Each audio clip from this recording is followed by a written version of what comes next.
Alright everyone, hello, and now today we have another very exciting episode of A Witch Reads Christian Books to figure out why witchcraft is apparently sending me to hell. I will also say that I am a Christian witch, so if you are new here, welcome, thank you for stopping by. If you haven't yet hit that subscribe button, please do so. But otherwise, if you're here before, you know that the last book we looked at was Jennifer LeClair's Exposing Prophetic Witchcraft, which was a whole ride in itself that you can go check out. But this time we're looking at a very different book, and it's a really exciting one to me because it's one that I didn't find myself. I did not go perusing the shelves of Amazon's Christian selection and happen upon this. This was actually recommended to me, and it was recommended to me by someone of its target audience. And so, just to give some background, I'm not just here on YouTube, I'm also on TikTok, I'm on Instagram, and all the time I get comments from, I imagine are well-meaning people, telling me that I cannot be a Christian and a witch, that witchcraft at all is very bad, that all witches are going to hell, and burning forever, and are condemned, and are an abomination, and so on, and so on, and so on. And that's why I'm doing this series right now, to see if maybe any of these Christian leaders, authors, whatever, have anything substantial to say that could potentially change my mind and push back on all of the self-study I've done in my own time with all of my many different academic sources and study and conversation with actual spiritual leaders like priests and all these other folks. But one day, a couple years ago, as I was telling a ex-witch turned Christian, which we've also talked about before, as I was telling them exactly that I've been in the weeds, that I've done my time, that I've done my reading, and that's how a book like Discovering Christian Witchcraft even exists, she turned around with this one, alright? She goes, well, if you like books, I like books. I've read myself a book once or twice before, and you should read this one. And this was apparently the book that convinced her that witchcraft is not viable with Christian thought and practice. Oh, okay. But listen, even though now I'm a professor who teaches research writing and how to, vet sources, get good info, do all that kind of stuff, I did not need to be one to look at this book and know that it was going to be, creative, interesting, but not that credible. Not at all. And I know people say all the time, don't judge a book by its cover, but I mean, come on. Look at this thing. What is this cover? Is that this font? That's the font I used in middle school on all of my cringe, overly edited pictures. And why is V-Lock on it? But nonetheless, I forgot this book existed for a blissful 2 years after that. And it wasn't until I was about to get into my next book for this series that I remembered it and said, oh hey, now is as good a time as ever to get into it and see what this book is about. And boy oh boy did I have a time. Won't say a great time, won't say a bad, pretty close to a bad time, but I sure did have a time with this book. Before we get into it though, we have to talk about some of these things that are on the cover, because if you don't have any background in the things that it says on the cover, this is going to maybe be difficult to understand. So let's get into it.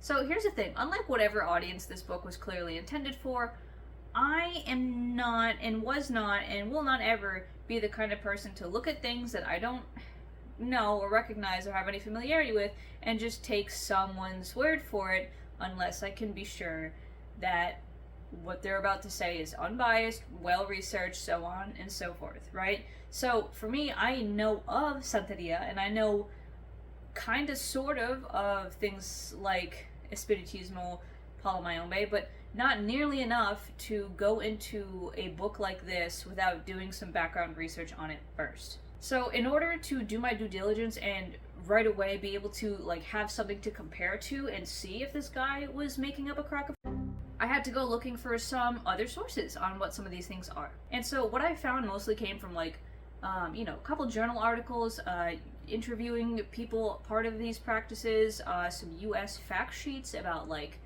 freedom of religion and religious persecution in Cuba, some independent blogs about stuff, some, you know, basic encyclopedia pages from Encyclopedia Britannica. Like, you know, I tried to find some sources that were kind of unbiased at least, or at least had some reason to paint things more objectively to knowledgeably. I also went on TikTok and I asked folks in this tradition, I said, hey, here's what I know about this, can you help me fill some gaps? And an absolute superhero came and dropped so much extra context that made all of these sources make sense. Nonetheless, if you guys would like to read some of these things, the Bronx article, Herald News article, you know, and everything else, I've linked them in the description, so check those out for just a little bit of extra reading. But otherwise, let me just explain to you a little bit about what they are. Let me tell you what I learned before I dove into this book. So step one is that Santeria is a kind of like an umbrella term for many different types of Afro-Caribbean syncretic religions, or as people commonly know them, African traditional religions. This is a bit of a mouthful, I will admit. However, it's really not that complicated. The history of it is pretty heavy and pretty sad, and that's immediately why I am like red flag number one with this book before I even crack it open. In the end, what this means is that when people were dragged from their respective tribes along the coast of Africa into the Caribbean by the Spaniards and the Portuguese and everyone else involved in the slave trade in the, you know, South American Caribbean islands, they were heavily beaten down, right? And a part of beating them down and suppressing their culture and their language and making sure they had no real way of fighting back, organizing, anything like that, was to also strip them of their languages and their cultures, especially their religious identities, right? We think about Spain, we think about Portugal, these are heavily Catholic countries, and so Catholicism got heavily pushed down on these enslaved people. So in order to be able to hold on to their religious beliefs, their traditions, their ancestral customs, and everything else as they were subjected to such insane cruelty out there in the Caribbeans, they created these syncretic traditions in which they basically took their own gods, their own spirits, their own religions, and just kind of smeared like a nice pat of butter Catholicism over it, right? Like a nice little shellac on top, right? So that way on the surface, yeah, there are saints and there's Mary and there's Jesus somewhere, but as soon as you look a little bit under the hood there, you see that it's a lot of traditional African religion, especially I believe like the Orisha of, I think, like mostly northern Western African traditions. And so, you know, you've got spirits like Oshun and Yemaya and all these other gods that are kind of hiding under the names of saints and other such things, so that these people who were being enslaved, can't stress this enough, being enslaved and you know, ripped away from their homelands and heavily oppressed, could still maintain something of their own culture and people. And this didn't like just happen like in African tribes, right? So when people look at this and they say, oh no, syncretic religion, that's so bad, it's like, well, I hate to break it to you, but this happens all over Europe too, right? So for instance, in Ireland, Saint Bridget of Kildare is so very obviously the goddess Bridget in a nun habit. Between her lore and between the place of her origin, Kildare there, it is so obviously the goddess Bridget of Celtic polytheism in a nun habit. This was done so that the Irish polytheists who over time converted to Christianity would not lose one of their most precious and sacred goddesses and symbols of their original indigenous traditions. This also happens in other places, right? Like even in Italy. Before Rome was Christian, they were following Roman polytheism. And so one of the really fun things is that a little bit of this polytheism has persisted into Italian folk Catholicism today. And in Italian folk magic, I was actually very surprised to see that there are some kind of prayers and spells to saints like Saint Jupiter, like Saint Minerva, you know, so on and so forth. They just took the gods of old Roman polytheism and made them into Christian saints. And same thing too in Slavic religion. In fact, Slavic Christianity, especially like that Eastern Orthodoxy and stuff, they are famous for the dual faith. The dual faith meaning, again, exactly as Santeria has done, basically Christian in the front, pagan in the back, right? So it's dual faith. It looks, for all intents and purposes, outside the church very Christian. You go in, and there's still references to old Slavic gods and all these other things. It's heavily syncretized. And saints have been syncretized as well, right? So, for instance, Veles, the Slavic god of the underworld, of music, of mischief, and magic, got syncretized with Saint Nicholas. Somehow. But these saints kind of not only took over a bit of the roles of these gods, as we can see when we look at Saint John the Baptist and Dajbog or Kresnik, which are Slavic sun gods. So now Saint John's Day on the summer solstice has superseded Kresnik's and Dajbog's Day. But also we can see that these saints are also kind of code words for other gods that people are trying to talk about. Because believe it or not, Christianity is not native to any region outside the Levant, basically, because it started in the Levant, right? In Galilee, Bethlehem, like all these places. It started over there. It has nothing to do with Europe, with the Americas, with Africa, with any of that, except maybe Ethiopia, who has one of the oldest Bibles, but not really anywhere else. And so to maintain that sense of culture and to maintain that sense of, indigenous tradition in Europe, the Americas, Africa, and so on, there's going to be a heavy layer of syncretism. And so that's what we're also finding in these Caribbean ATRs, right, in these syncretic religions. That's what also we're finding in the Americas, right? We're finding that in hoodoo, for instance, which combines a lot of that kind of tradition, diasporic, African religion with Christianity, with indigenous beliefs, all kind of in one spot. So they're very specific to enslaved cultures, enslaved peoples, as well as the indigenous folks that got kind of caught up in the mix. And they are very, very important to the people who practice them. And I could go on with more and more examples of how syncretism in religion has worked and all of the evidence of it, and how people have, by hook or by crook, kept their indigenous traditions alive in Christianity. But you see my point. You see that this is not a new thing. This has been around for a long time, this way of doing religion, and that it's coexisted for literally centuries. And so when we talk about Santeria, when we talk about Palo Mayombe and Espiritismo, we really shouldn't be surprised that this is a practice that has persisted, right? Because these religions are the direct result of, people trying to persevere and survive such intense imperialism, colonization, oppression, enslavement, and so on. They are religions that signify the people's incredible resilience and defiance of the evil that has been put on them in the name of God. And in that, it is very important for me to point out that they are closed practices. They are closed to outsiders for the sake of protecting their faith, their traditions, and the people that practice them. They are not religions that are like Christianity, trying to go out and grab people in the name of God or in any of the spirits that they work with.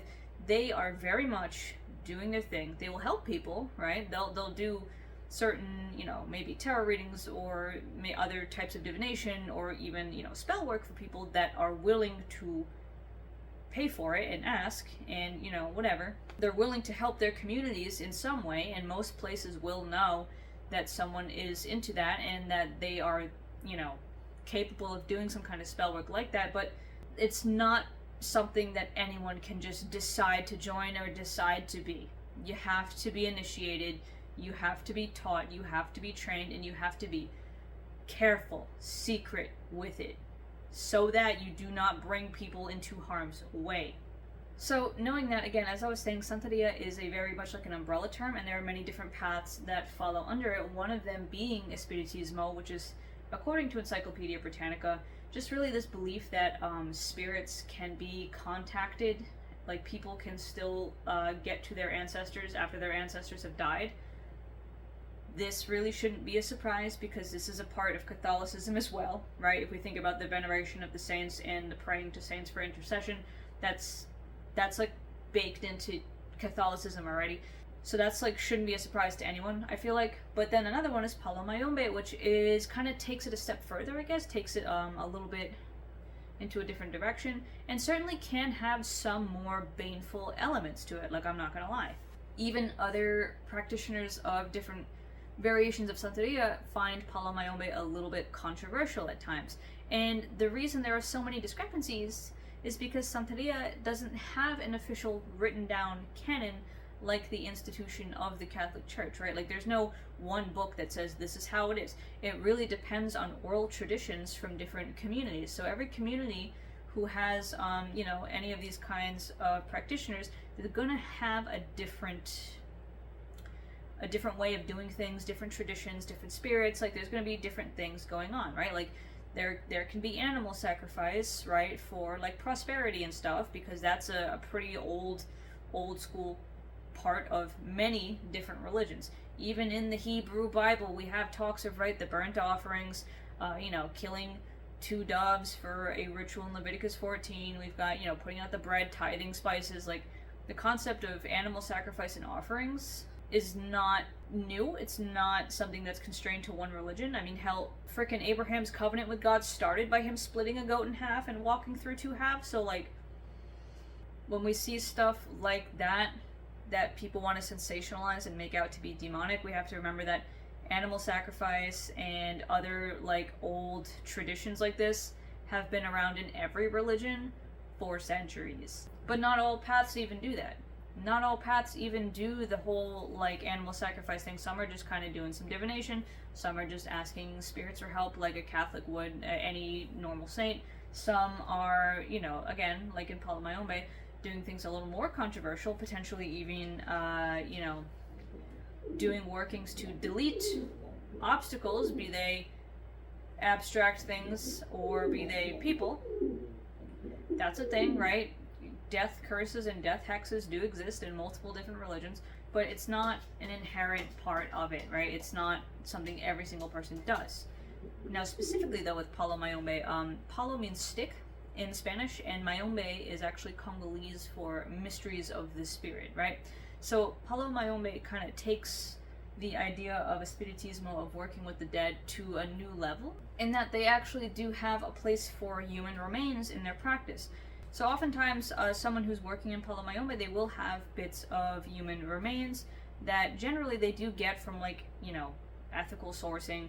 Like, there's a lot of fear-mongering about this kind of stuff. There's a lot of suspicion and nonsense, but what it really is that you can get human remains from, like, ethical sources. It is possible, and these people, they believe that the bone has kind of like an anchor to the soul of the person that once was using that bone, right? And so they can take that bone and better get a connection and contact with the spirit of the person that has passed on, and then they can ask that spirit for help. They can, do workings through that spirit, so on and so forth.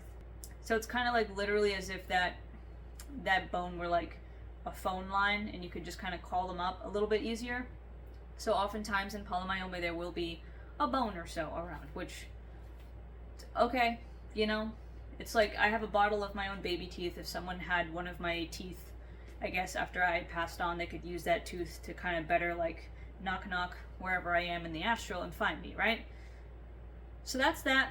Different religions, different beliefs. As you could see, it's clearly something that has to do with old school African traditional religion under a Catholic wrapping. And while, again, right, so people might say, oh my god, but that sounds so spooky, so scary. Let me stop you right there. Because again, old school religion. And on top of that, as I'm reading about Palo Mayombe, I actually find that it's quite a nature-centered path. It's very much like a rooted, grounded path, and one that has a very optimistic idea of death. One that has this view that says, well, okay, maybe this body is gone and you're no longer using it, but you are still alive and you still exist, just in a different form and in a different plane, and we can still contact each other and we can still get in touch. It's just going to look a little different than 2 living people talking to each other. So it's really actually a very interconnected, like, interesting path, and it has a lot of beauty to it if you are willing to look at it objectively and be respectful to people of other religions. And of course, like with any path, there are going to be people who get into things like this. There are going to be people who get into this kind of path for undue power. But that happens anywhere, right? Like, there's any religion you can think of, there are going to be people who want to get into it for some kind of power, be it social power, be it magical power, be it anything like that. I mean, there are plenty of demonolators of old school occultism who jump in thinking that they're going to be some super incredible Lord of Darkness, right? Like, that, as much as I want to say they don't exist, they do. And there are also plenty of Christians, right? Who see a group of gullible people who are willing to believe anything and who see right pickings. There are absolutely so many Christians out there willing to use the name of God like a flytrap to wrest social power and control, and especially things like money, out of folks looking for spiritual guidance. So as you might imagine, it's the tree and the root of the person in the religion that determines the fruit. You can always, as the Bible itself says, tell a tree by its fruits. Bad fruit, bad tree. So now that we've had that discussion, now we can kind of see a little bit of the background of these religions, right? And that they are clearly religions that people should not be speaking about out of turn, because they are the religions and the spiritualities of the oppressed and downtrodden, of people who were stolen from their homes and forced to take up religions and languages and customs that were not theirs. And they are signs of extremely stalwart, resilient, determined people who, even centuries later, were still able to, at least in some way, deny the machinations of the Spanish and the Portuguese who dragged them over to Cuba, Dominican Republic, Brazil, and everywhere else. They're religions that are heavily stigmatized, so easily misunderstood, often purposely so, and they've managed to maintain and preserve so many beautiful things, right? I mean, like, even in the less Santeria parts and the more just, like, mainstream parts, right, we can see where a lot of indigenous traditions have survived in Latin American Catholicism, right? If we have, like, La Virgen de Guadalupe is one of the greatest and most obvious signs. She is in the image of Mary, and yet she's clearly syncretized with other indigenous forces, other indigenous goddesses. Same thing with Santa Muerte, right? Santa Muerte being literally Saint Death in Spanish. And this is just the primordial force of death, angel of death, whatever you want to think about it, but has so much clearly indigenous lore embedded into her, while also being syncretized as a force that has always worked with God. And more than that, you can see it just in festivals like Dia de los Muertos, right? Like the Day of the Dead on November 5th or so. This is where the ancestors are coming back, and you have the ofrendas, and you have all of the foods and everything that they like to eat. You spend time with them. It's a heavily Latin American version of what the Catholics brought over, and also of indigenous traditions, right? Because the Catholics had their own idea of, like, honoring the ancestors, lighting candles for them, so on All Hallows Eve and All Saints Day and All Souls Day. So even if, these indigenous spirits and traditions kind of have, like, flowers and a blue robe and a rosary thrown on them, they're still very obviously special and sacred to people of these areas in ways that the Catholic Church, even still, has been trying to stamp out and get rid of. But they never will. They just never will. And so there are a lot of people who, of course, will cry heresy at the idea of the Catholic Church and Catholicism being mixed with other religions like this. Time and time again, people, I've seen them cry and whine about syncretism and, oh, this is heresy, this is pagan, this is this and that. But to which I say, what did you expect, Rome? What did you expect when you basically decided that the name of Jesus gave you permission to come and steamroll other cultures violently, forcibly? What did you think was going to happen? If the Vatican and all these colonial powers of Europe did not make it a necessity for these indigenous peoples across Africa, Europe, the Americas, and so on to paint over their own traditions with Catholicism to avoid getting burned, killed, displaced, so on, then it wouldn't have happened. This kind of syncretism would not have been so intense and to such a degree that we are now seeing it. It still would have happened to some extent, right, as people kind of brush up against each other and live next to each other, but it wouldn't have been this extreme because people would not have felt pressured to put a rosary on top of pagan iconography. Hello. If Rome didn't want that to happen, Rome should have kept its grubby hands to itself and not done horrible tragedies and travesties against humanity in the name of God. As the old saying goes, you reap what you sow.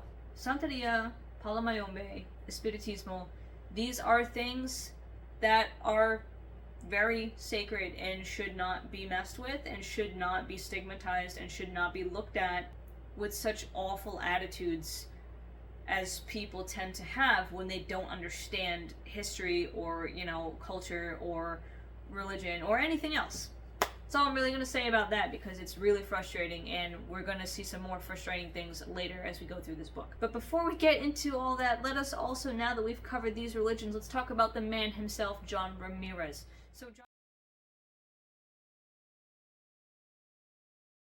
So John Ramirez is a Puerto Rican who came to America as a child, according to his book and also his website. And he allegedly was in a lot of ooky spooky things as he was, coming into early adulthood and so on.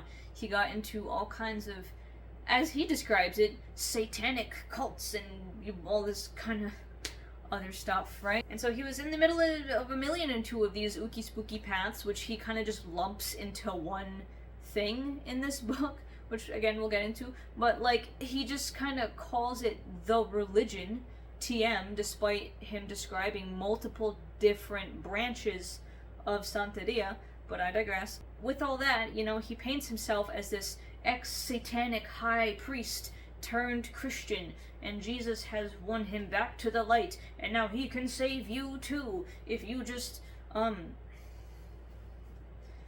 buy his books and donate money. Like our first girl Jenny, he's got his own really cool flashy website, and he's got his own ministry called John Ramirez Ministries, and it shows him doing all kinds of talks in public and going out and doing all these speeches, writing all these books, all these fun things. And again, as I said, right on the very front page, it's not like I'm just putting words in his mouth. It's not like I'm saying that he says that all this stuff is satanic. He himself, on his website, describes himself as an ex-Satanist, now evangelist. Let me say that again for people who haven't really grasped the problem here. An ex-Satanist. Where, in all of our descriptions, right, of Santeria, Palo Mayombe, of Espiritismo, did I ever mention Satan? Do you remember where I mentioned Satan? I don't remember. In all of my leafing through, of course, I'm willing to bet Satan and the devil and such appear somewhere. And in fact, there is a little folk devil in Santeria, but not the Christian devil, kind of just a little goofy little spirit dude. You know what I mean? Satanism is not a part of Santeria or any of its associated paths and branches the way this guy is painting it. So hold on to that fact, hold on to that tidbit, because seriously, look at this. Look at this guy's website, right? In his powerful testimony, author and evangelist John Ramirez tells his true life story of how he was trained to be a satanic cult, Santeria spiritualism, and Palo Mayombe high-ranking warlock. A warlock? How powerful could he be with only 4 spell slots?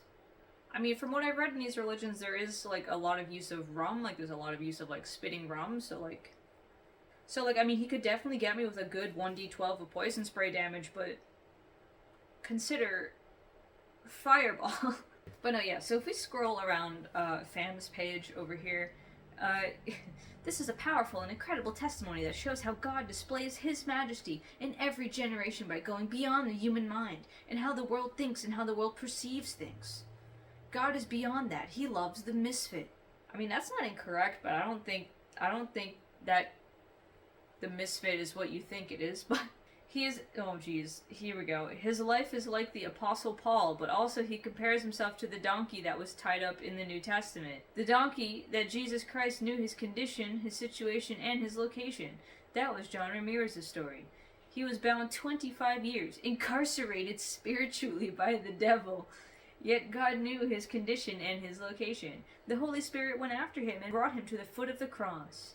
Today, because of the grace of God, he is an evangelist for Jesus Christ for spiritual warfare and setting the captives free.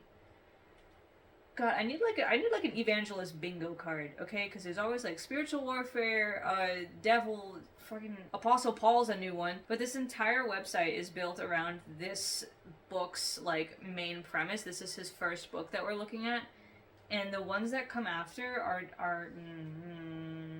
Never mind. If we go to his author tab, we can see these goofy little books. So his latest one seems to be Fire Prayers. Building arsenals that destroy satanic kingdoms. I can't take those in. Filled with powerful teachings, Fire Prayers will equip you with a spiritual warfare arsenal that will leave Satan and his kingdom trembling and unable to manipulate, control, or dominate you. Hinder your relationship with Jesus or thwart your destiny. Oh baby, that's some language that you're using in that description there, bud. That sure is some language. Okay. We've also got combat prayers to crush the enemy, which is such a funny little combat prayers. With passion and insight gained from years on the front lines of spiritual warfare, John Ramirez equips you with the biblical weapons and practical strategies you need to battle the enemy successfully. Get them tactical psalms in there, brother. Oh my god, just lob those little Gideon Bibles like grenades whenever something comes by. This is so Jesus and John Wayne coded. This is so heavier on the John Wayne side of it, but yeah. And then Conquer Your Deliverance, which is, those sure are words. Conquer Your Deliverance. I cannot wrap my mind around that one, actually, because Conquer Your Deliverance, what does conquest have to do with God pulling you? Never mind. Whatever. We can't get into that right now. That's a whole separate thing. But focusing on key strategies from Scripture. Ex-satanic high priest John Ramirez. Here we go again. But okay. Teaches you how to shore up your defenses in Christ after winning a battle and how to put your life back in order.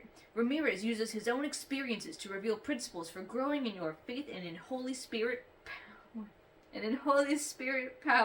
Holy Spirit, activate. Again, right? We have so much talk of battle here. Battle, conquest, tactical defenses, whatever the arsenals, army stuff. Such heavy, masculinized, militarized army language. And that's why I say it's so Jesus and John Wayne coded, because Jesus, the point of his story is that he got killed by an imperialist force, by the Roman Empire. He gave himself up. He surrendered. He was not out there doing what Peter and Judas wanted him to do, which is start hacking and slashing and fighting and all that. That was not it. There was none of this conquest, battle, whatever. So, it's such a genre convention. That needs to go on the freaking evangelical bingo card. Is just any kind of militarized language. Tactical is conquer that, blah blah blah, all that kind of stuff. Spiritual warfare and all the books and tools and sermons and classes and workshops and seminars and stuff that you can pay money for, to defeat the devil. This is such a trope in evangelical Christianity that it's like almost embarrassing. You know what I mean? But no, as I was saying, right? You gotta have them tactical psalms on hand when those spooky water spirits pop up and just start giving you grief for no reason, right? Also, what the hell is it with these people and water spirits? Jenny's got a book like that too about water spirits. There's more than one element out there, but for some reason these guys are always picking on water spirits. But anyway, maybe if we look at this guy's website long enough, maybe we will find some edumacation that will make me feel a little bit better about this book I'm about to dive into, despite the fact that we are already hyper-sensationalizing this as ex-satanic high priest warlock turned Christian in a religious system that does not have warlocks or satanic priests. Alright, there we go. So we got a Doctorate of Divinity from the Life Christian University, and also a bachelor's degree in ordination papers. Doctorate, bachelor's. I mean, it is possible to get a bachelor's and then jump right into your PhD, but there's not much of a reason to mention the bachelor's anymore, John, just in case you wanted some constructive criticism there. All of this is from one school, though, which, after I investigated a little bit about, I found to be a school that's been around since 1995 and is accredited by the Accrediting Commission International. It says, LCU has chosen not to seek governmental school accreditation, as in, like, legitimate accreditation. No. LCU has chosen not to seek governmental school accreditation because we believe we should not allow secular institutions to dictate the qualifications for instructors or the programs for a spirit-filled ministerial degree. I guess, like, my state's Catholic colleges just need to eat ass. Crazy, right? So in my state, we've got Salve Regina University, which is a really, really well-known Catholic school in Newport, and it says they are fully accredited by the New England Commission of Higher Education. That's a secular institution. So there's no reason why you couldn't have gotten accredited by, like, actual standardized commission boards, LCU, unless maybe never mind. You know what? Never mind. Let's just move on. Let's just keep going. All right. So okay, cool. You got accredited through a third party thing that seems to have some affiliation with Christianity, specifically for your spirit-filled ministerial degree. Okay. The only problem with that, though, is that the Accrediting Commission International seems to almost exclusively be trying to help schools that are not really that great and are not good enough for government recognition in the first place to properly recognize. You know?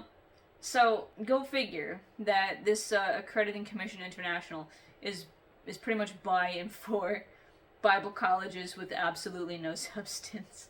But I mean, okay, come on. Listen, that's not me being harsh. You know there's a problem when you, as the accrediting institution, have to tell the colleges you accredit to follow basic non-discrimination laws. Jesus Christ. Anyway, so the point of that adventure is the fact that, nope, looked into him, and it looks like that education is worth as much as a degree you'd find at the bottom of a cereal box, and that's not great. I can, however, combine all of these factors together into a little folder of things to keep in mind, right? When I think about this man's credibility. Because if we remember in our last video about Jenny, we talked about logos, ethos, and pathos. Ethos is credibility, right? And right now, the ethos is a little dubious. And when I think about all these things in tandem, it makes this a great opportunity to tell you about another really great academic tool for research. So again, right, I am a professor who teaches intro to research writing, who teaches things like logos, ethos, and pathos for making solid arguments, who also teaches things like the CRAP test for evaluating sources. And this book really exemplifies why the CRAP test is so important. Remember that I found this book from a girlie saying, hey, I read books too. This is a book. This is many words sandwiched between two covers. Therefore, it's valid. Remember that? Yeah. Girlie did not use her CRAP test, and I'm going to drag you through a little bit of why. Right? So, the CRAP test stands for the 5 things you got to look at when evaluating a source for your research. And that is currency, relevance, authority, accuracy, and purpose. The point of this test is to help students figure out whether or not a source is worth their time in whatever it is they're trying to write a paper about before they get, like, 200 pages deep into an entire book about it, right? If you can kind of analyze a source right from the beginning with this, you can save yourself a lot of time, because as we all know, students don't have that much time. They can't just be pouring through 40, 50, 60 page, scientific journals, or, just digging through database after database and collecting every single thing they find when they just need to stick to like 5 sources.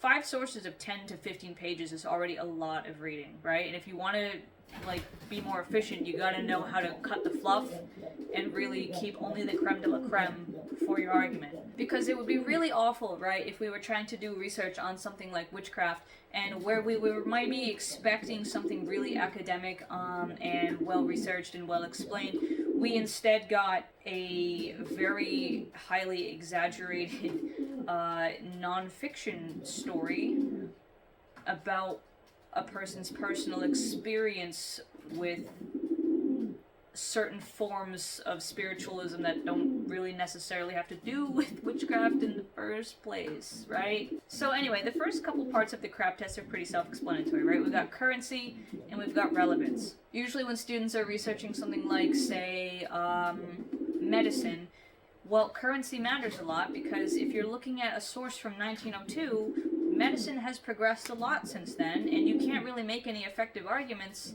about modern medicine based off of articles and studies from 1902. Likewise, relevance is like, okay, say you're specifically studying, I don't know, fungal infections in people's nails. Well, if you're studying fungus, then any papers about viruses, right, and, stuff like that probably aren't going to be helpful for you to learn about the fungus that causes nail problems. So, for this case, right, John's book was written in, or at least was published in 2010. And so that's about 14 years ago now, which isn't like crazy outdated. I would prefer to see something within the past 3 to 5 years on this subject, but okay, it's not the worst, right? Like, it's still within this century, so that's fine. And the subject matter is relevant-ish, right, in that this is something that impacted someone who was a witch. This has to do something with spirits, magic, syncretic religion, something, right? Many Christian witches do work in syncretic religion, especially like Catholic or Irish or some other folk magic tradition. Okay, sure, I mean, it's kind of dipping more into a very specific area of syncretized tradition that not many general population members are going to be looking into generally, but we can expand our scope a little bit and say, you know what, sure, pop that in here too. It has something to do with witchcraft in some degree, maybe. But authority and accuracy, unfortunately, are where John really eats it in this book. His own authority as a writer is built on rotting wooden stilts at this point, now that we know his background and his education profile, and now that we've picked out some pretty common tropes in his general public presentation. And the book itself, as anything authoritative, is shredded immediately on impact, thanks to his absolute lack of any real citations or academic research in this book.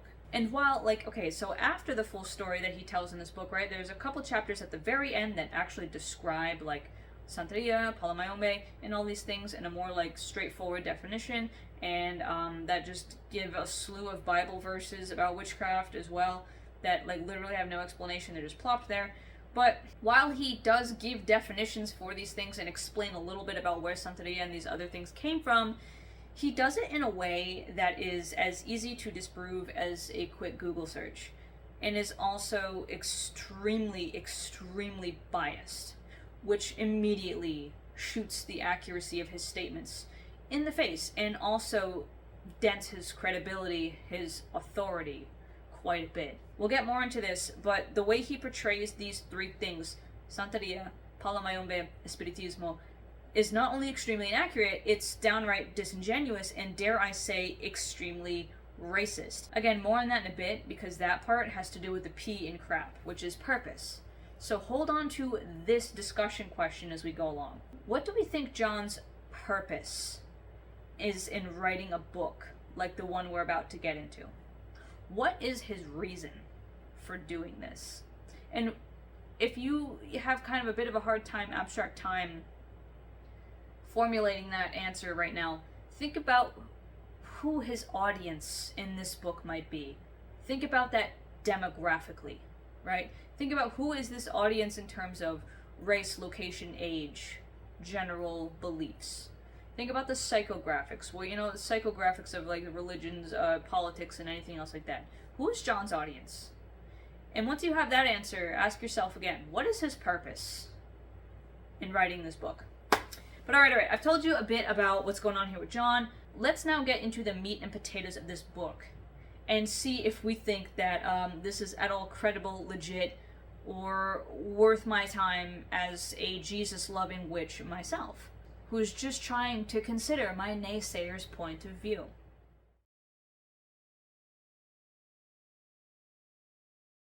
And right away, here is the thing that makes me tired about this book before we even get into anything at all, and that's that this is not an academic book in any way. At least Jenny was trying in a way to like get into some philosophical things, right? Do some thought experiments, explain some stuff at all, kind of give some definitions and some tips and some examples.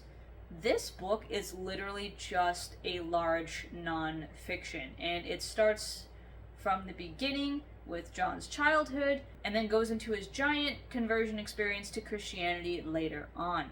So it's like his entire life story, right? So it describes what it was like to grow up in the Bronx of New York as Puerto Rican immigrants. It describes him growing up with just a terrible father in a terrible environment, all while his poor mother really tried to do her best to give him and his brothers what good of a childhood she could as a stay-at-home mother, completely dependent on this terrible father. And in the beginning, there are a lot of things that tug at your heartstrings, right? A lot of things that make you feel like really bad for John and say, oh my god, that's really actually terrible, and I'm sorry for you, John. Which, remember, pathos, right? Emotional appeals, not logical or credibility appeals. And they build a very specific frame for him to paint the rest of his spiritual misadventures onto, right? And there are a lot of things in this book that, like, honestly are really worthy to talk about. There are a lot of things that come up in this book that had me like, wow, there's a lot that Ramirez, like, could have said about so many of these different topics. But the thing is, they're difficult things to talk about, right? Like, he spends a lot of time describing his feelings about his dad, like the resentment and the frustration and the walking on eggshells. A lot of time talking about like the broken home, the shame he would feel around his peers who had more stable families, the difficulties of growing up in like these kind of inner city places that aren't properly funded, aren't properly cared for in the same way that the better neighborhoods are, right? And there's like those domestic things to talk about too, right? The fact that he describes his father as out drinking and having mistresses while his mother's at home crying and trying to make the grocery budget work on like $5 a week in like 1980 something. Like, there's so much here that really is worthy of discussion and worthy of breaking down and looking at. It's a rough testimony of Ramirez's early life, and it really didn't let up. Like, in the entire first 3 chapters, it was really just bang, bang, bang, like, here's this horrible situation. And if this is really his early life, like, if this really is the truth, then yeah, this is an objectively terrible way for any child to grow up. This is awful. No one should experience a home like this, a community like this, or anything else that he is describing. Granted that any of this book is real and actually happened. And there's a big reason I say granted that this book is real and any of this happened, trust me. The best I can really say with the early life stuff is that the way to make a lie convincing is to mix it with some truth. So, I mean, I honestly will err on the side of Ramirez here, and I'll say that, yeah, there is probably some stuff in his early life that was really awful and really difficult for him to go through. Whether or not the rest is real, again, well, you can decide that as we go along. But remember our discussion question now, right? Because it's the only one that we really need today, which is, what is John's purpose with this book? Not the purpose he says, right, of showing people back to Jesus and ministering in the name of God, like that. No, not the purpose he says. The purpose behind his actual descriptions. The purpose behind the way this book is structured, the things it uses to make his point, so on and so forth. What is his actual purpose underneath his purpose? What is the purpose of showing that his awful, horrible, terrible father had saints of Santeria in his room? Or depicting the gods of another religion, predictably, as demons? Of the insistence that there were no good boys in the hood? Or that he had an Indian chief named Tawata as a guardian spirit? What is his purpose for describing himself as having wicked energy all over him? And really sensationalizing the sacrificing of, like, say, a rooster, which is completely normal in so many religions. And that's why I said, right, if you're having a hard time answering that purpose under the purpose question, that hidden motive, go back to the demographics. Who is this book written for? All of these terms, spiritual warper, satanic, warlock, this and that. Who is the intended recipient of the contents of this book? And what do you think that audience knows about Santeria, Espiritismo, or Palo Mayombe before getting into this book? And why does that make all of this so much worse? And because the answer to that question brings us right into our next section, which is the insane amounts of racism in this book.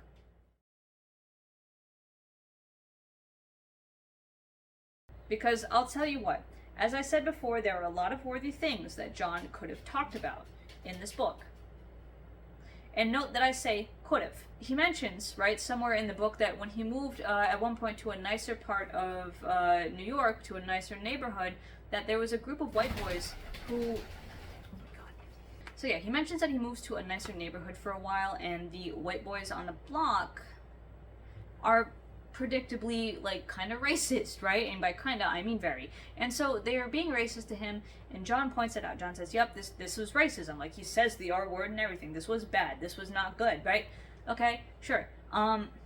These are things, these are realities of the world that we should absolutely be talking about. Yet how strange it is that he can call out the racism done to him as a Puerto Rican immigrant, you know, as someone who comes from a like milquetoast American culture, but when it comes to literally anyone else, suddenly racism is on the menu, like completely and utterly. And how strange it is also that he really can't seem to grasp the consequences of literally demonizing decentralized spiritual paths born out of a response to oppression, colonialism, and enslavement. Spiritual paths that are predominantly practiced by people of color. So now that I've told you a bit about Santeria and how it is a syncretic path and how it is a sign and testament of people's resolve and dedication to their ancestors, to their traditions, to their truth, let's look at how John describes Santeria in the back of the book, okay? He says, African slaves used other Roman Catholic saints to cover up this evil practice. Through this dark practice of worship, slaves kept the religion alive by the trickeries of Satan. Now, centuries later, this same voodoo practice has changed its appearance once more, adapting itself to this generation and culture and the lifestyles that people live today. Baby, voodoo is... God, we gotta add another one to this list now? Santeria, Espiritismo, Palo Mayombe, and also now voodoo. Just keep adding them, John. Keep going. But then later he also says, the devil and his demons adopt names in Santeria like Obatala, Yamaya, Oshun, and Elegua to identify themselves with the people they want to entrap. Dude, those are not the names of demons. Those are the names of traditional African spirits. Traditional African gods, even. Because if I've learned anything about, I believe this is of, like, Nigerian spirituality specifically, but these are the names of the Orisha, which kind of function sort of like angels in a way. I believe there's something in this spirituality where there is like a supreme god that kind of leaves the world's stewardship in the hands of these Orisha, who very much remind me of Yazidism in a way, right? Where it's that same kind of thing, where in Yazidism there's God, and they have like the whole thing, like Adam and Eve and all this other kind of stuff. There's this God who leaves the stewardship of the world in the hands of 7 angels, like, you know, Michael and Melek Taus and all these other ones. So it's just another cosmology that has a supreme god and then other specialized gods, like Yamaya being goddess of the sea, I believe,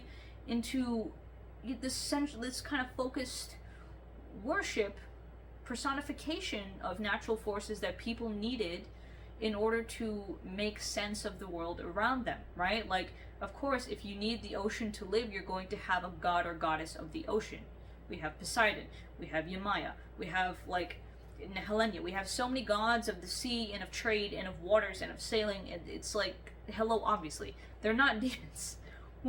And specifically, these Orisha are spirits that Christian colonization has tried to erase, oppress, just destroy, and that's why they are existing in these syncretic faiths, because their people have tried to hold on to them, just like the Irish held on to St. Bridget, just like the Slavs held on to all of their gods. Come on. And that's not even going over the anti-Catholic propaganda in this book, with its complete misunderstanding of idols. It's just focus on the Bible only, and on, like, Jesus at the complete ignorance of everything else going on in an established 2,000-year-old religion, but that's like its own whole separate thing that we just don't have time for because we're too busy talking about this glaringly heinous problem in this book. Because the dude is punching holes in the authority part of the crap test when he says stuff like this, when we know through our own research that this is not what Santeria is, that Santeria has nothing to do with Satan trying to make this evil religion worm its way into Christianity. Like, come on. That's propaganda, dude. That's propaganda. That's not real. So obviously revealing his bias when he does that, and it ruins his authority, it ruins his credibility. It also completely blows accuracy out of the water, because as you can see, none of our research reflects that. None, right? But for Ramirez's purposes, he doesn't need to be accurate or impartial, like when describing this. And that's because of who he chose as his audience. So if you were thinking about that question, what is his purpose and who is his audience, here's where I'm going to give a little bit of my 2 cents. And like you've probably already guessed, I'm guessing that this book, with its talk of witchcraft assignments and the hood of New York, and where he's describing this religion he was sucked into as one where words were chanted in African, TM, and Spanish. Bruh. Not a specific African language, not Wolof, not Igbo, not anything, just African TM. This is a book geared towards white Protestant Americans. WASPs, if you will. White Anglo-Saxon Protestants. It's geared towards WASPs whose closest brushes with other cultures come from going around the Epcot Center at Disneyland. I guarantee it. You can also tell that these are the kind of people that John is trying to hook when he says extremely goofy stuff like these little snippets that I pulled out of certain parts of the book. All of these pieces come from chapter 6, which is titled A Night of Voodoo, which again is a separate, specifically more Haitian variant of these ATRs, but I digress. He says things like, "For me, autumn meant one thing, the approach of Halloween, my favorite holiday. Halloween is the most mysterious, carnal, and devilish holiday of them all. That weekend, on Halloween night, I catered to the demons at my home, set up all my witchcraft spells against those I hated, and then got dressed up and went to meet my 2 friends at the neighborhood club in Parkchester. Walking on my way home into the night, I felt mystical, excited, and I was already planning my next move." Show me a move. And then this one is from like way later when he meets this this Christian girl who is really just a plot device to get him to no longer be an ooky spooky Satanist warlock super devil man 5000. But he says, "If people could see the evil that's veiled from their eyes, what tarot reading does to a person, and the danger parents put upon their children by getting them involved in Halloween, they would shriek in horror." Girl, be so for real and leave my cute little herb tarot and my little tiny ghost tea light holders alone, okay? Like, I know these things might, if I hold them up, they might spook John a bit, but I don't think these things are going to, or actually have, or ever will, bring unfathomable evil. And furthermore, the answer to this question is probably no, but like, does this guy even understand the Catholic origins of All Hallows Eve? Does he understand the Christian reasons for this holiday? Does he understand that Dia de los Muertos is still a largely considered Catholic festival, even with all of its syncretic elements? Probably not, right? Probably not. Probably has no idea what the purpose of any of these things are, or where they come from, or why. And it's insidious to me, extremely so, that this guy would go out of his way to bastardize, stereotype, stigmatize, demonize, predominantly, like, religions of people of color. And to do so for the sake of what I see as making his bread and butter off of the pearl-clutching white people that this book is geared for.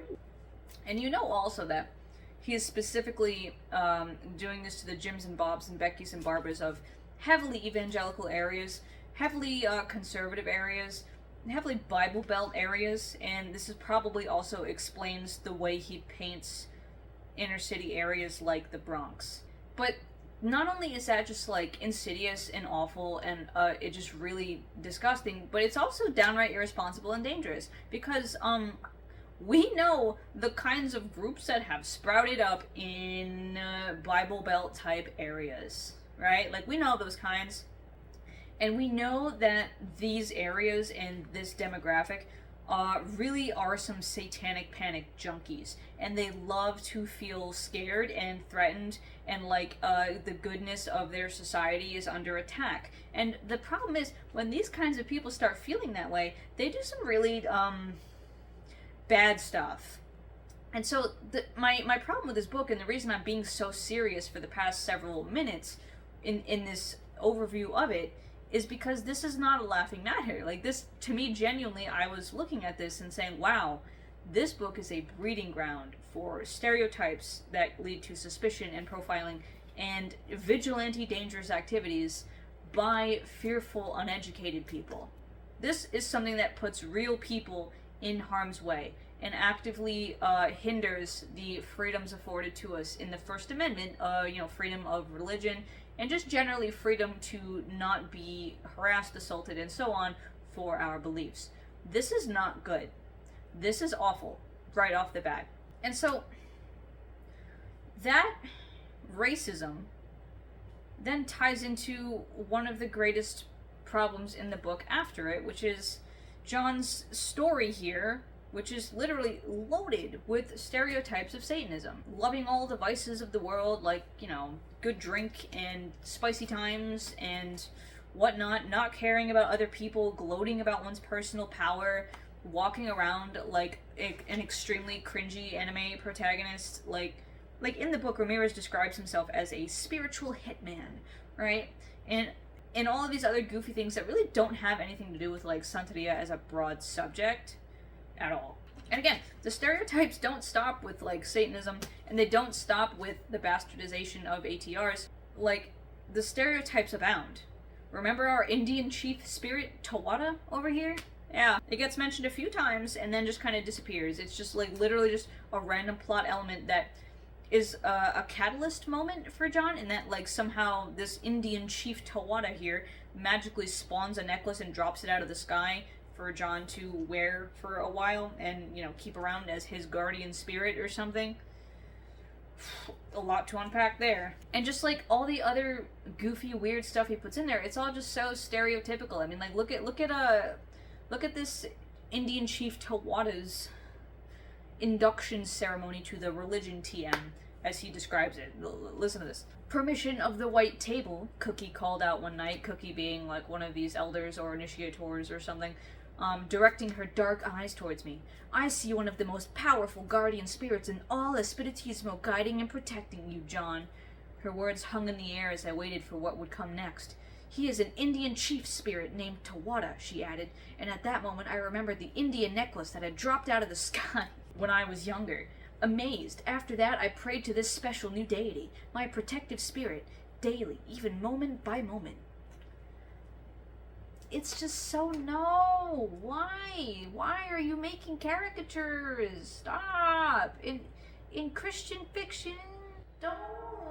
It's just so icky, and that's why, like, again, I want to be light and jovial with these videos because obviously a lot of these Christian books are super goofy, but this one is just, like, bad, It's, But there's also, like, some witchcraft parties he attends, which...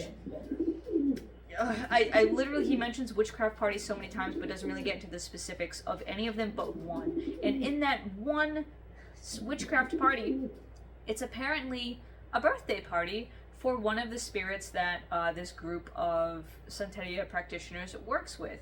And so, like, that would be, I guess, some of the thing, like, someone would be, like, a conduit for a spirit to kind of come and enjoy the physical world for a little while or something. And so this was a birthday party for a Gisler spirit. Yup.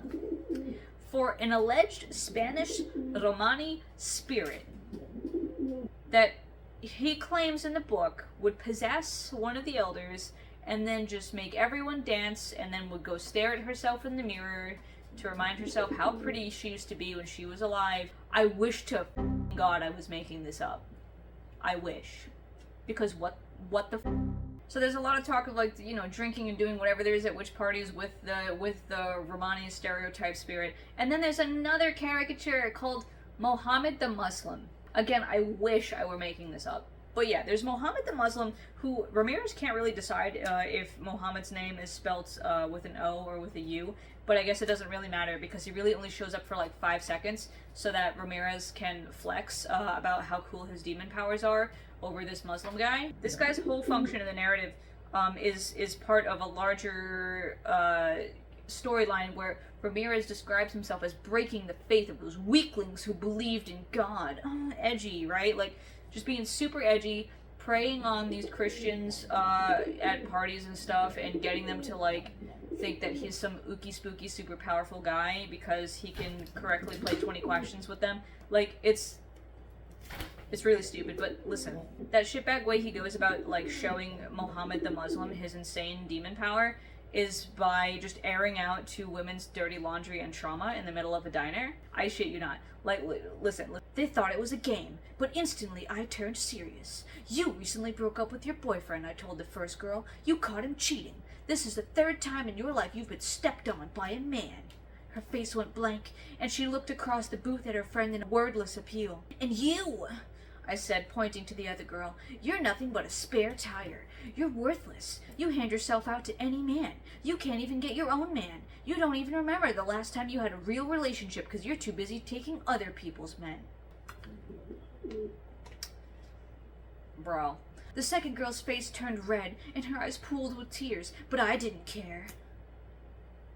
I turned back to Mohammed and gave him a raised eyebrow look. How do you know these things? The dark-haired girl asked. Her friend was still too dumbfounded to speak. I just laughed. I told you. I have powers. The girls tried to shake things off, not believing what had just happened, and they pointed in my direction. He's the one with the powers. He's the powerful. This is Cusco's poison. You poisoned me just for Cusco. Oh, then that last line, right? That day, Muhammad had to bow down to my God. His religion was worthless. Yeah. And I mean, like, obviously, right, he's painting himself as some grand villain, as some super hyper jerk, right? Because the point is that he was such a jerk because he was into satanic devil worship stuff, right? Like, again, he can talk about people being racist to him, and that's fine, right? And as he should talk about that. He should mention that racism is bad.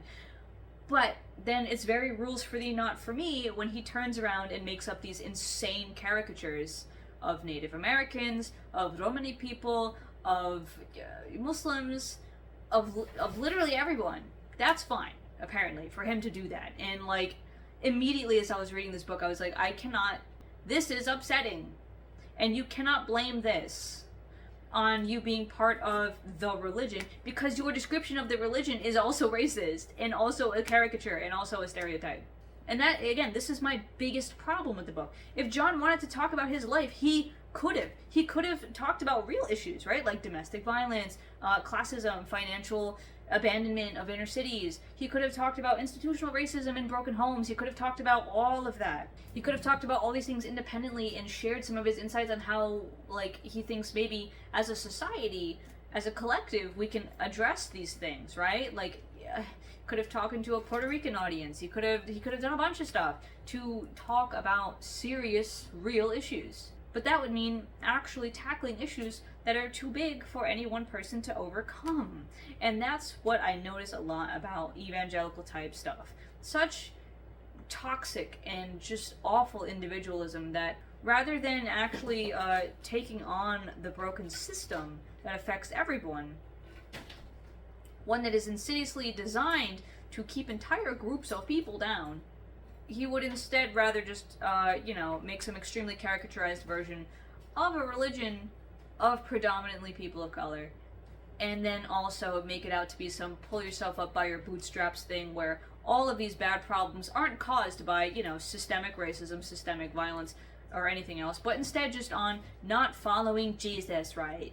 To talk about any of these very valid and worthy things to talk about, in the end, would mean that Ramirez, instead of tokenizing himself and completely scapegoating all of these other people, places, religions, and things, he would instead have to actually do the big work. The work that does not necessarily gain you the same quick access to fame and glory and money as this kind of stuff does. But again, can you blame John? Because at the end of the day, real social work is hard, and grifting and lying like this is easy. But I do say lying too, right? And because, trust me, this whole book has more than enough little details and quirks and turns of phrases that make me extremely aware that all of this that he talks about, past maybe some of his childhood stuff, did not happen. Like, this is if Are That Happened was a book. Like, I'm not even joking. And when I see all these Goodreads reviews saying, wow, powerful testimony, crazy, wow, amazing, it makes me really understand why Jennifer LeClaire had to write an entire book about not being caught by grifters in a still very grifting way. So here's where we can kind of hop off the serious topics for now. I think I've made my point that this book is insanely problematic for many reasons. Now let's talk about all the ways in which none of the stuff John talks about actually happened. None of it. Not even a little. Let's talk about it.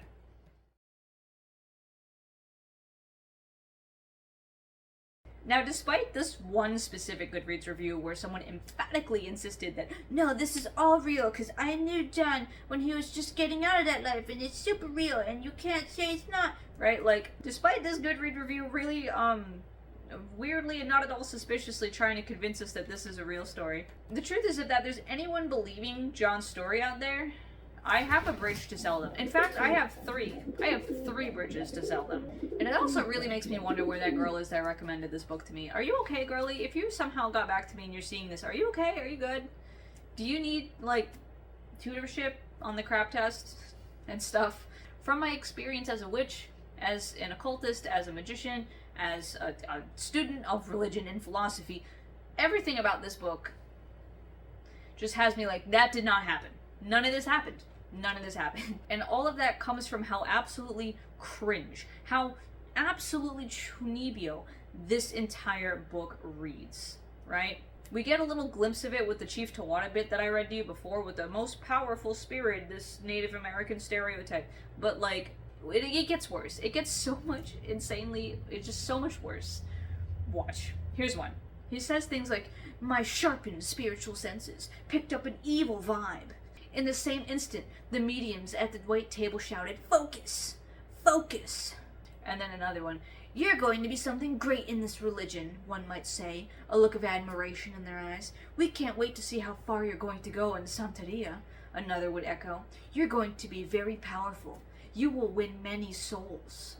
May I remind you, these are closed practices that are very highly initiation-based only, largely often depending on ancestry, or at least with some deep connection to a culture. You can't just jump in. But nonetheless, this whole thing, the way they talk about it, spiritual senses, oh, my sharpened senses, you're going to be very powerful one day, Luke Skywalker. Like, it's giving Chosen One. It's giving Bethesda. It's giving Chunibyo. And if you've never heard that word Chunibyo before, then, well, let me explain. If you're an anime enjoyer of any kind, you probably have heard this term before, but if not, it literally means second grader syndrome, and it's a Japanese term that, a la Google, means this. It's a Japanese colloquial term typically used to describe early teens who have grandiose delusions, who desperately want to stand out, and who have convinced themselves that they have hidden knowledge or secret powers. Here's another example of this insane Chunibyo phenomena from Ramirez's book that I found. Are you ready? Because this is just, they're like just a chest full of little tidbits of chuny cringe in here. Oh my god, I just took psychic damage just glimpsing at it again. I was a hitman in the supernatural who could take out you and your family or anyone else I was hired to destroy. How can you stop something this evil and unseen when it is sent to attack you and destroy your life? That is the purpose of the Cauldron. The Cauldron of Palo Mayombe, and I was one of the best at using this demonic tool to accomplish hell on earth. I wish this was alcohol. I wish this was alcohol. Oh my god. So that cauldron that he mentions is actually another part of Palo Mayombe. So on top of, bones and stuff, they also usually have some kind of cauldron where they would, like, put offerings in or something like that. Like a small kind of a thing, like a vessel like that. And so that's what he's talking about here. But he insisted that he had 100-pound cast iron cauldron just chilling in his closet at his house, with like all kinds of satanic symbols just like painted on it, whatever the hell that means. And according to him, he had a cauldron with the devil's face like engraved on it, and that was his meeting spot for the devil and all of these demons to just induce powers beyond human comprehension and evil that can be felt and touched. But by this point of the book, I wanted to lovingly embrace a toaster in the nearest body of water, because it just kept stacking. Cringe on cringe on cringe on dumb on stupid on nonsense. Okay, and I say that as a witch who plays with real demons. Like baby. I've seen hell. I've talked to demons like from the medieval occultist grimoires, okay? Those ones that are always popping up in Hollywood movies with the fun sigils that everyone gets spooked to see. I've spoken to those demons, and even they don't do whatever tomfoolery that you're describing here. Also, yeah, when this guy walks around, like, saying all of this stuff, and also, like, saying goofy stuff to other people in the book, in the narrative, yeah, this is LARPing. This is live-action roleplay LARP chuny nonsense. Like, this is fiction. Chop the non right off there, baby. It is fiction. I've seen many characters in, like, anime, right? Like, the chuny-coded characters doing this stuff satirically. It's fun when it's satire. It's hilarious when you see the characters from, like, Psyche K being all, like, Judgment Nights of kind of nonsense, right? Like, that's funny. It's not funny when a grown-ass man is pretending to do it so he can make a quick buck off of people's, like, racist stereotypes of other religions. But, you know, like, it doesn't hit the same way. Sorry. But then again, like, I mean, at the same time, what can we reasonably expect from people who, again, needed a grifter to tell them not to get grifted in their own religion? With terms like prophetic witchcraft. Jenny. Moreover, another thing is the way this guy describes his dealings with the devil. So there's a part, right, where, I guess, like, his brother almost gets, unalived out there in the Bronx, TM. And so, you know, this guy, Ramirez here, he goes and petitions these spirits to, you know, take vengeance on these guys that almost injured his brother, and then later also to put his brother in jail, because I guess jail will somehow protect him from the streets where, you know, lots of bad Bronx TM things happen, according to Ramirez. So, he says this about that. He goes, when I heard the news, right, that the people that tried to unalive his brother were dead, I knew that the demons I catered to, the demons I served, protected my brother. In that instant, I also understood my mission and my assignment from hell was to put my brother in jail, where he would be safe, not stand by and watch him end up in the cemetery. So your assignment from hell was to save your brother's life? I mean, I'm kind of wondering why the demons couldn't, like, I don't know, go put him on a bus to a nice rural cozy town for, like, a nice little Harvest Moon life, or maybe, I don't know, find a way to get him some really nice grants to go to school or something if you wanted to do that, or do anything else. I don't know why it had to be jail.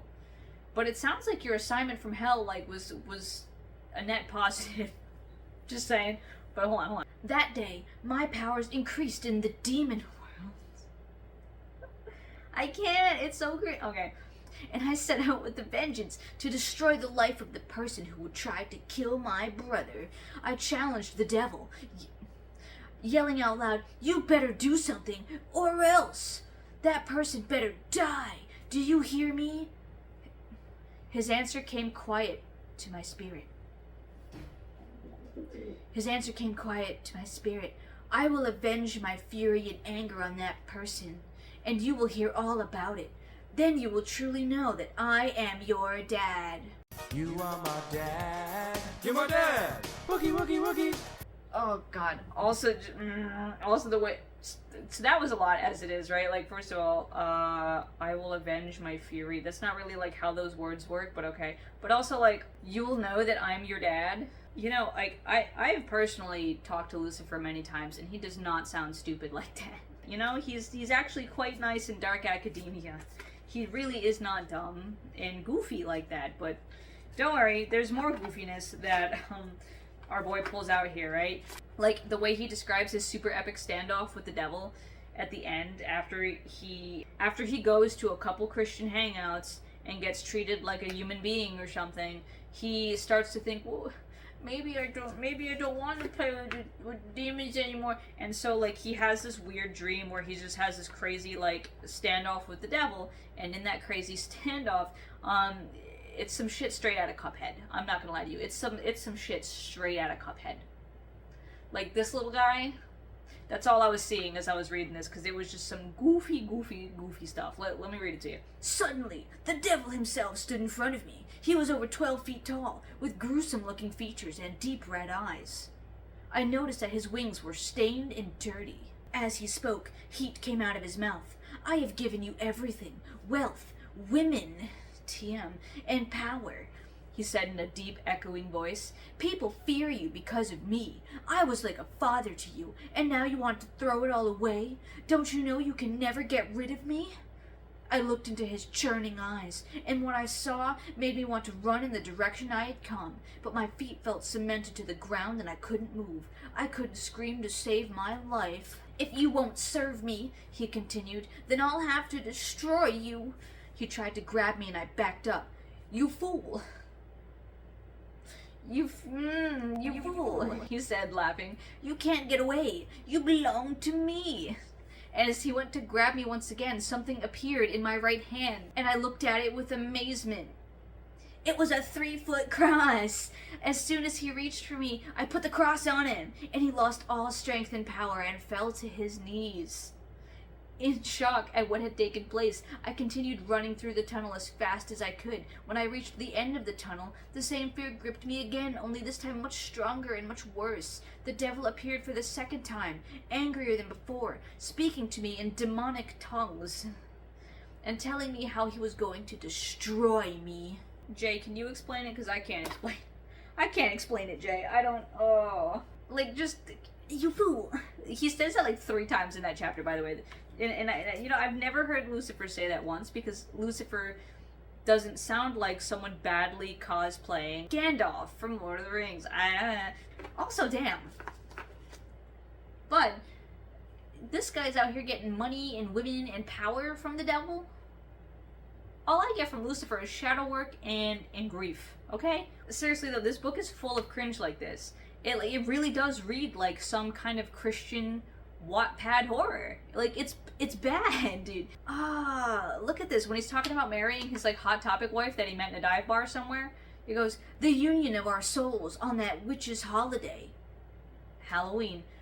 Exactly 2 years from the night we met was the perfect night for this dark ceremony that would bind us together not in the sight of God, but the sight of Satan.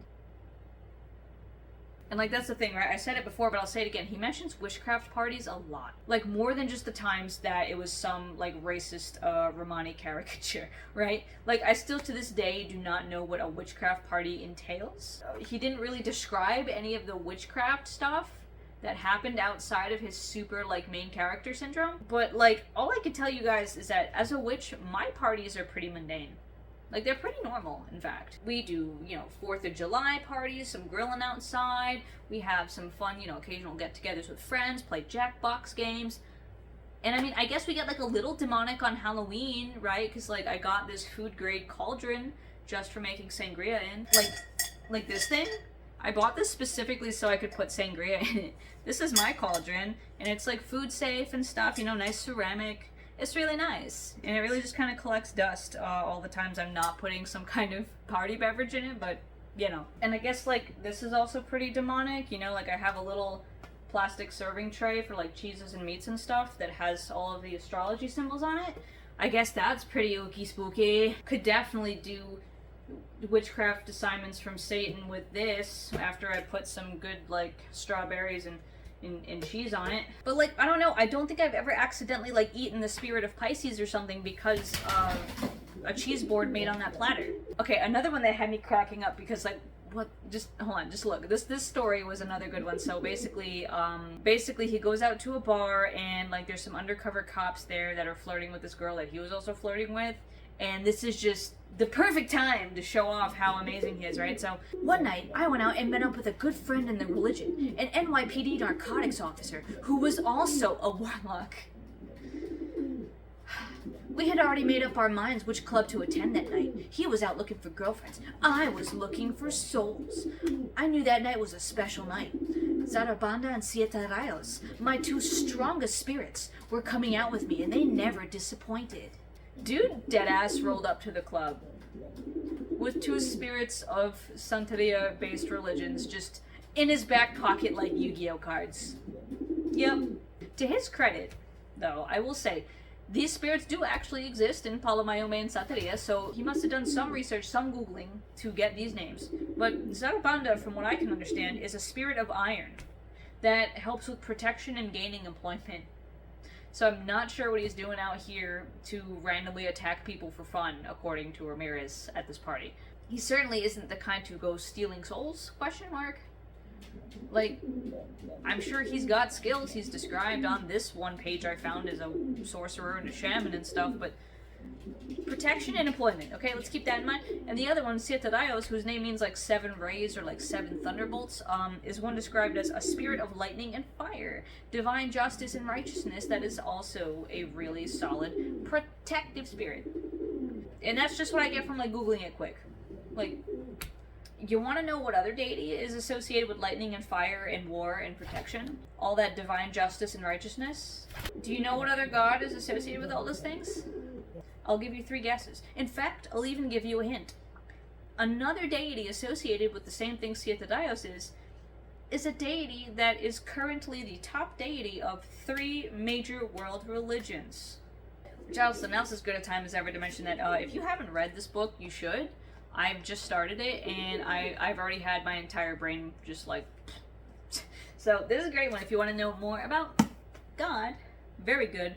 Very well researched. It's by someone who is a religious scholar at, I believe, Oxford University. Really, really cool. Those are the kind of books you should be reading to learn about your religion if you want to read something that's not the Bible. Yep. To get back to our issue of accuracy, though, let me just say that as a witch, like TM, like as someone who practices the craft of witchness, of witchcraft, as a witch who is practicing the craft, nothing that he talks about, nothing that he describes, like, in this whole thing about all the witchy stuff he does, is how, like, anything works. Like, this man's out here talking about specific religions, specific traditions, specific cultural groups, of which I don't have a lot of knowledge of and am not a part of. But I don't need to be, because the way he talks about witchcraft is, like, literally the way some Puritan minister from 1634 would talk about witchcraft. Like, this is not accurate to Santeria from what I know from talking to people who practice these traditions. This isn't how this works. This isn't how really any of this works. This isn't how what I do works. This isn't how any of even my demonologist friends' stuff works, you know? And so, like, an example of what I mean when he just describes this, like, literally as if he's about to go accuse Goody Proctor of being seen with the devil, is in this part of the book where, you know, he started to go to a couple Christian meetings, and now he's, like, waffling a bit. He's like, I don't really know if I want to be a level 6 warlock anymore. I might want to switch classes and play cleric now. But no. At this point, eventually he just decides to double down.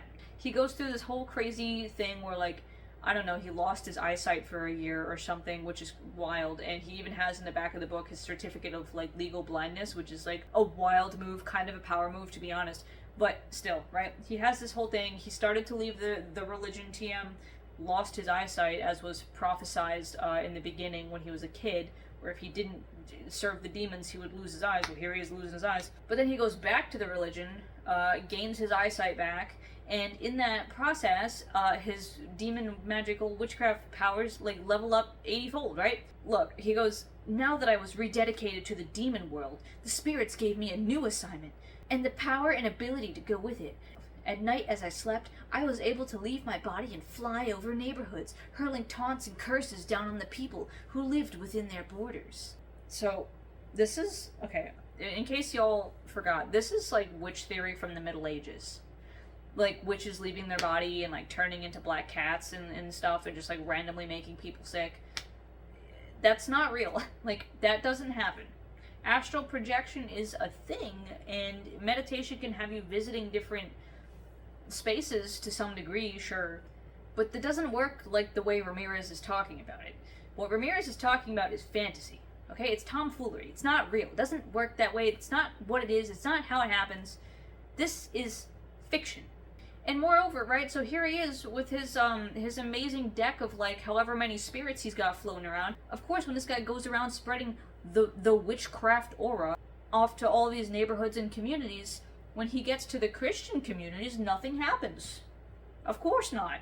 Somehow, despite Ramirez having these two incredibly powerful cards in his deck, none of his attacks affect any of their life points, because what Ramirez did not know was that these communities had Blue Eyes White Jesus in defense position on their side. What can you do about that? But no, seriously, hold on. Come here.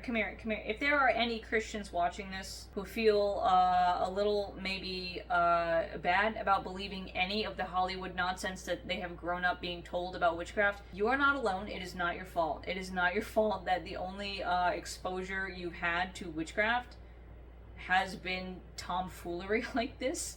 And it is not your fault if you find yourself thinking, well, maybe that could have happened, because I'm here to tell you that I'm not judging you for believing it.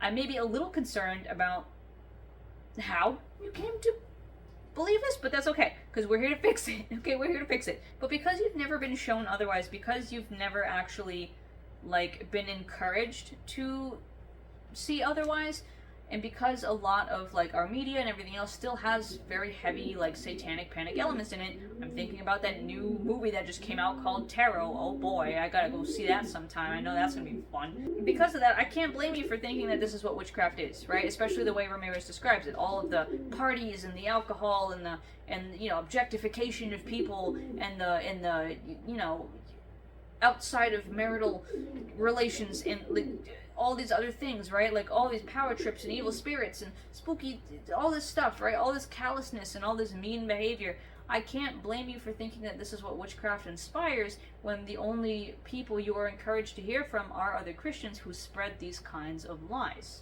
And I understand how you might think that people's, you know, descent into witchcraft is inspired by some kind of trauma or other things, as, you know, Ramirez here is clearly describing his downward spiral thanks to the parental issues that he never once went to therapy to resolve, right? So, I get it, I understand. And there may be even some of you who did consider yourself witches once, and had experiences like these, because you thought that's what being a witch entailed. Remember, again, I said we've talked about it. We've already talked about ex-witches turned Christians, and there was one of which who was very insistent that leaving witchcraft felt like getting jumped out of a gang. A lot of people jump into witchcraft thinking that this is what witchcraft is, that this is what it's about, doing these kinds of things, being these kinds of hard-hearted people, you know, doing these kinds of really not super healthy behaviors, right? But that's not what it is. It's not. I'm a witch. I don't do any of the stuff this guy talks about. My most fun things that I do after I'm done doing my work for the day is, like, playing Pikmin 3, or, like, I don't know, reading a book, right? Like, I don't go prowling the street looking for people to convert. I mean, hell, shit, I've said more than once that witchcraft is not for everyone, and not everyone should be one, right? Like, I'm not sitting here trying to convince people to think that they should do their religion the way I do mine, because my path is not everyone's. I understand that. The truth is, though, that what we in modern times call witchcraft is not what witchcraft used to be.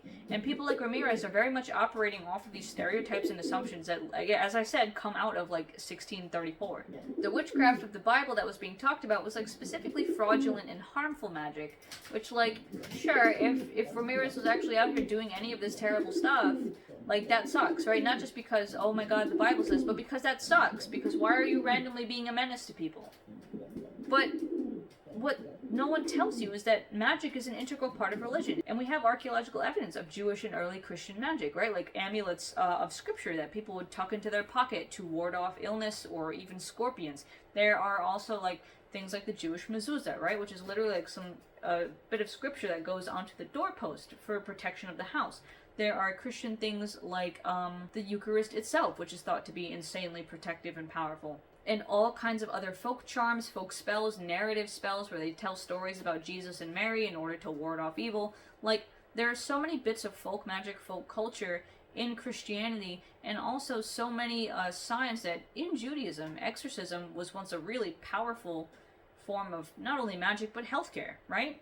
Like, to the point that pagans in antiquity would be seeking out Jewish exorcists for help with evil spirits. And you can also see this again in the Bible, Leviticus 14. If you've ever read Leviticus 14, this is a ritual, because back then they didn't have germ theory, and magic and medicine and miracle were all the same thing. So in order to cure a man of leprosy, they would have this really elaborate ritual that would go on and, help this man be cleansed so he could participate again in religious life. But that's the power of God, you'll say. And I'm here to tell you that that doesn't change that God is also not of the physical realm. Like Zarabanda and Siete Rayos, God is a spiritual entity. God is a spiritual being. He is God, but he's also a spirit. The top one, sure, the Most High, but still spiritual and intangible. You're still doing the exact same steps as any other magician when you call on God.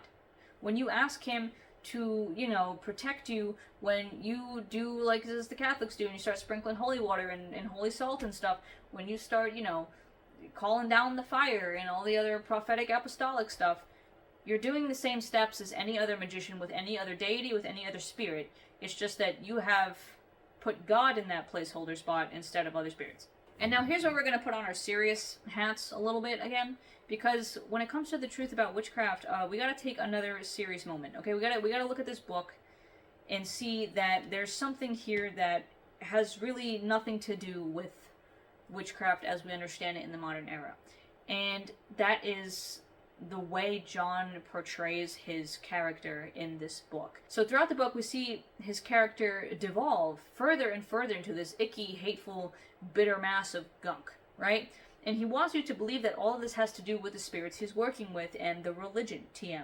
But I will tell you this. I am, let me remind you again. I, me, and myself, I am a witch. I know other witches. I know tons of other witches, in fact. I know demonologers even. I know all kinds of people. I know people who work directly with the other demons I was telling you about. I just kind of talk to them on occasion. I know people who outright dedicate all of their practice to them, worship them even. And you know what none of these people would ever do? Ever? They would never harass a homeless man to the point of sobbing and breaking down. To my surprise, when we stepped out of the club, one of the spirits whispered, "Look to your right."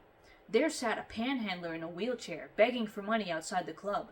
I fixed my eyes on him and went straight at him, knowing he was going to be my prey for the night. I was half demon-possessed when I got up to where he sat. No longer me. "Do you want to make a bet?" I said, a sneer spreading across my face. Surprised, the panhandler remained silent and glanced from me to Joe to see what was up. "Hey, come on, bro. Leave him alone," Joe said, nudging me with his arm. I shook him off and glared at the man in the wheelchair. I said, "Do you want to make a bet?" "I'm willing to bet the money I have left in my pocket to the money you have in that pathetic paper cup. That's the whole night's take, isn't it?" I added with a sinister grin. Edge. Edge. So much edge. "What are we betting on?" the panhandler asked. My smile froze. "Your life." Oh, please, it would be funny if it wasn't so horrible, it really would. But he gave a nervous laugh. "The bet is on." "Good," I said. "I can tell you your whole life story in 10 minutes and how you ended up in that wheelchair. Are you up for the challenge?" The man shrugged. "I got nothing to lose." "Only your soul," I murmured. Every ounce of my ball-busting self wants to just... Oh my god. Oh, it's so cringe. It's like, there's cuteness aggression, there's also cringe aggression. It's just, right? Like, oh no. But, hold on. So only your soul, I murmured. Tonight's your lucky night. As I went on to describe his life, I could see that I was breaking him bit by bit spiritually. What started with a chuckle and a smile ended up in tears and sorrow. I knew I had him just where I wanted him, to the point that I tried to force him off his chair and make him walk, even though he was paralyzed. "Stand up, you lousy beggar! Stand up and face me down like a man," I shouted. The panhandler crumpled over his wheelchair and covered his face with his hands, his sobs escaping into the now silent night. Joe stood by with a blank look on his face. I knew that as soon as I was done with this man, he was destined for hell. As I won the bet and left him sobbing in a pool of tears, I took his cup full of change and threw it into the street. Before I turned to leave, I leaned over to the man and said in a low voice, "You're a waste of life on planet Earth. Nobody loves you. Why don't you do yourself a favor and die?"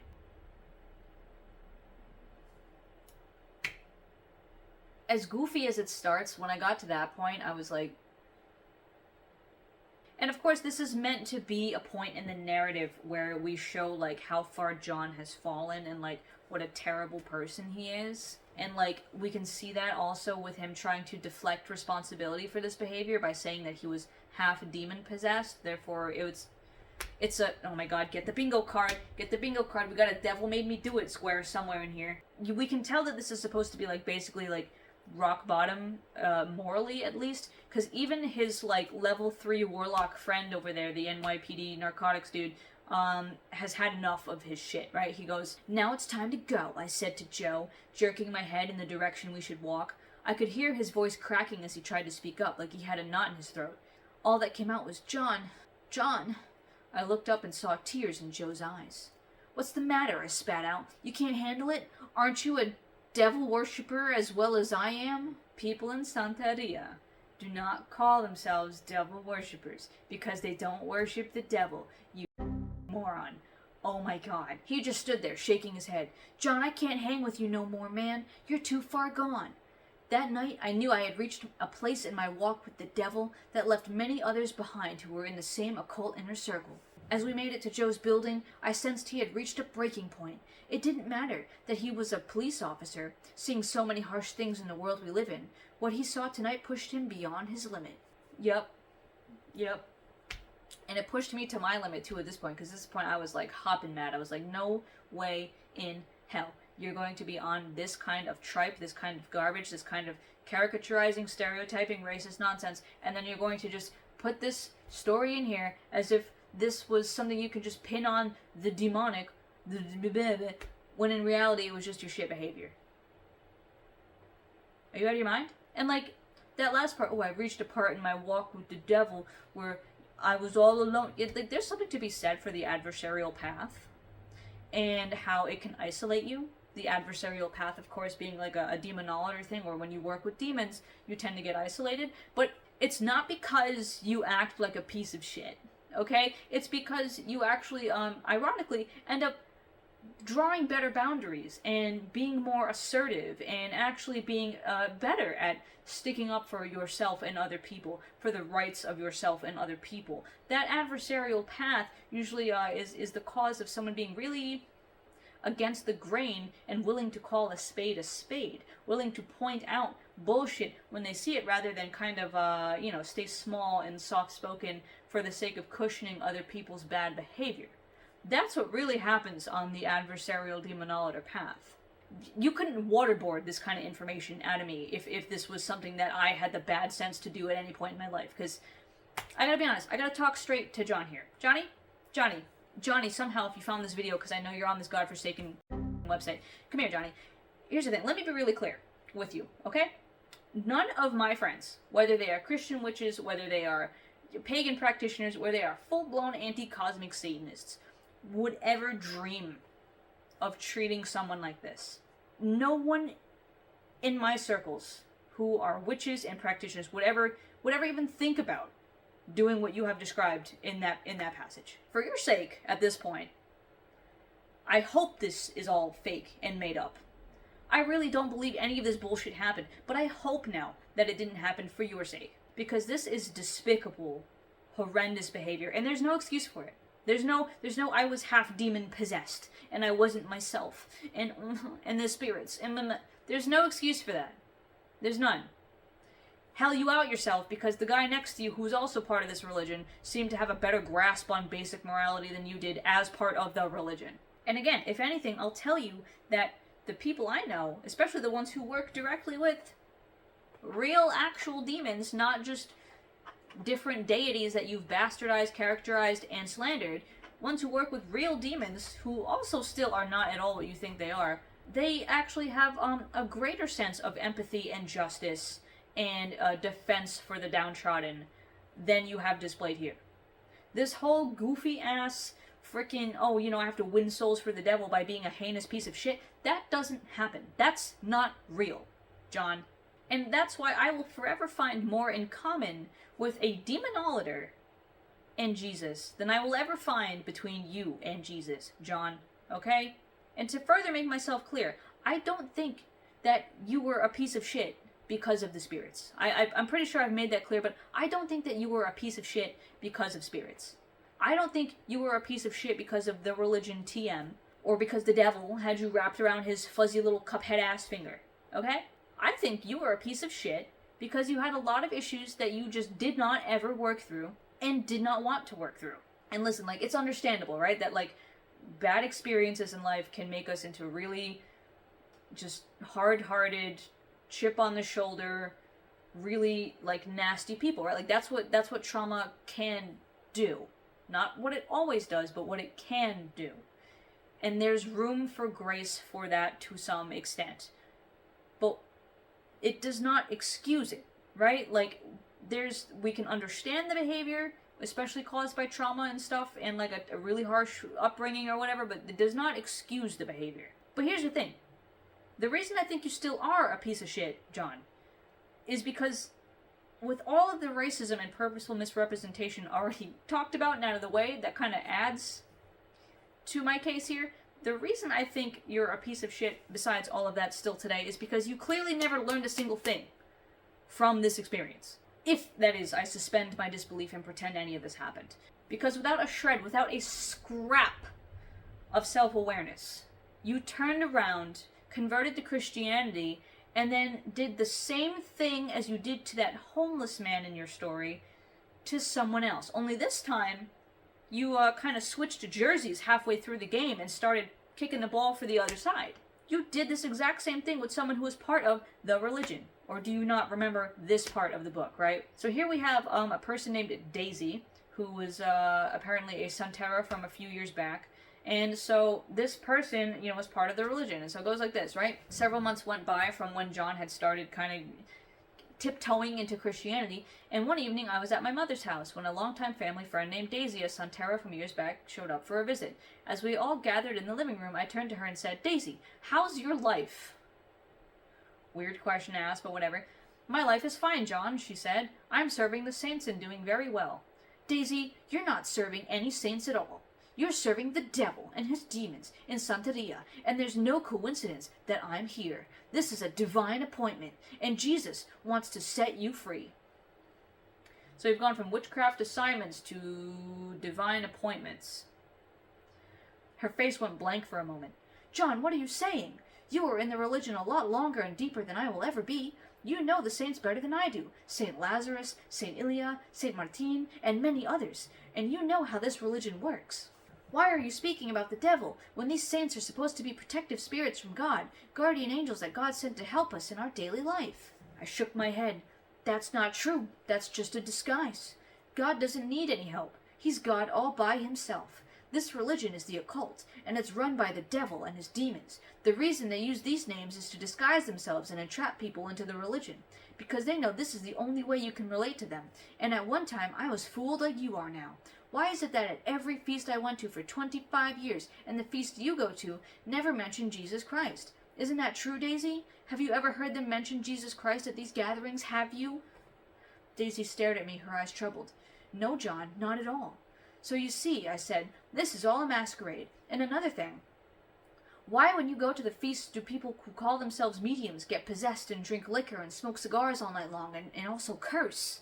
Where do you see Jesus in this? Jesus Christ is a sovereign God and a holy God. I could see that in her heart she had a void and couldn't hide it. Her eyes welled up with tears, and she tried to speak, but nothing came out. Jesus loves you, and he died for you, I said softly. Don't let this opportunity pass you by. In a very sad voice she answered, John, what must I do? Denounce the occult and give your heart to Jesus, I said. He will set you free. Johnny, baby, earlier in this book, your little devil Sona over there was gloating about breaking the faith of Christians and that one Muslim caricature you had in there just for a little spice, I guess, and all these other people. You were so proud of being able to just walk up to people, spill their entire life's contents to them, and win their souls for the devil. And now here's the thing. The format, the method, the way in which you approached it now from a Christian perspective is the same. You nearly brought this woman to tears. You came out of the absolute blue, just totally just driving a wrench into her spiritual beliefs. You did this all in the name of God, as if that makes it any more disruptive, damaging, disrespectful, and just plain intrusive. And you learned nothing. Because this need to break people's faith is something that I'm seeing you do no matter what religion you're in, no matter what God you bow to. Like, they all have the same experiences, pushing people to tears, going on rants and lectures, poking holes in places they don't feel super secure in their beliefs. How is that a holy way of winning souls? And furthermore, don't let this opportunity pass you by? Since when did Jesus' love for us have an expiration date on it, bud? And so another sign for me, John, that none of this happened, besides the obviously scripted back and forth that we had here, just this uninterrupted blah, blah, blah, blah, blah. I mean, seriously, how absolutely destroyed my suspension of disbelief is when you let her talk without interrupting her that entire time, John, I gotta say. And so another tip for me that none of this happened, as well as a sign that this Holy Spirit you were talking to later at Daisy's funeral was not holy at all. Here we go. Goes like this. It's this right here, right? So we find out that Daisy actually had cancer and she passed away from that, which is very unfortunate. But the funeral was held by, other people of Santeria. And so John shows up to pay his respects, and everyone just kind of avoids him and stuff. And so John says, all I did was smile and make my way to the casket to pay my respects to Daisy. As I came back out to the lobby, many of those in the occult did not look at me or say a word to me. I was their enemy. They looked jittery and uncomfortable, pacing back and forth. I started to pray silently, asking the Holy Spirit what was going on. He said to me, what does darkness have to do with the light? I guess the Holy Spirit, forgot about Isaiah 45:7. Or even Psalm 139, 10 through 11. Somehow. And, I think since God made both light and dark, that they've got a lot to do with each other, and that God has a lot to do with them. Ta-da! In fact, see this demon deck? I've got another one, the angel deck, that actually has the angels of the 72 names of God. One of those angels, his name is Oma Mia, which means God hidden in darkness. So I will reiterate, this is bullshit. John does not know his own religion, and this entire thing is just one gigantic, disgusting ploy to scandalize and frighten people into giving him money and following his ministry. Anyway, the last thing of my accuracy bit, and now that I've talked myself blue in the face about why this whole thing is such insane garbage, the last thing is that again, this is a story written about his life from all the way from when he was a kid. And you're telling me that he just word for word remembers all these little things and conversations. You're telling me that children speak the way he has them speak in the beginning? Because look at this.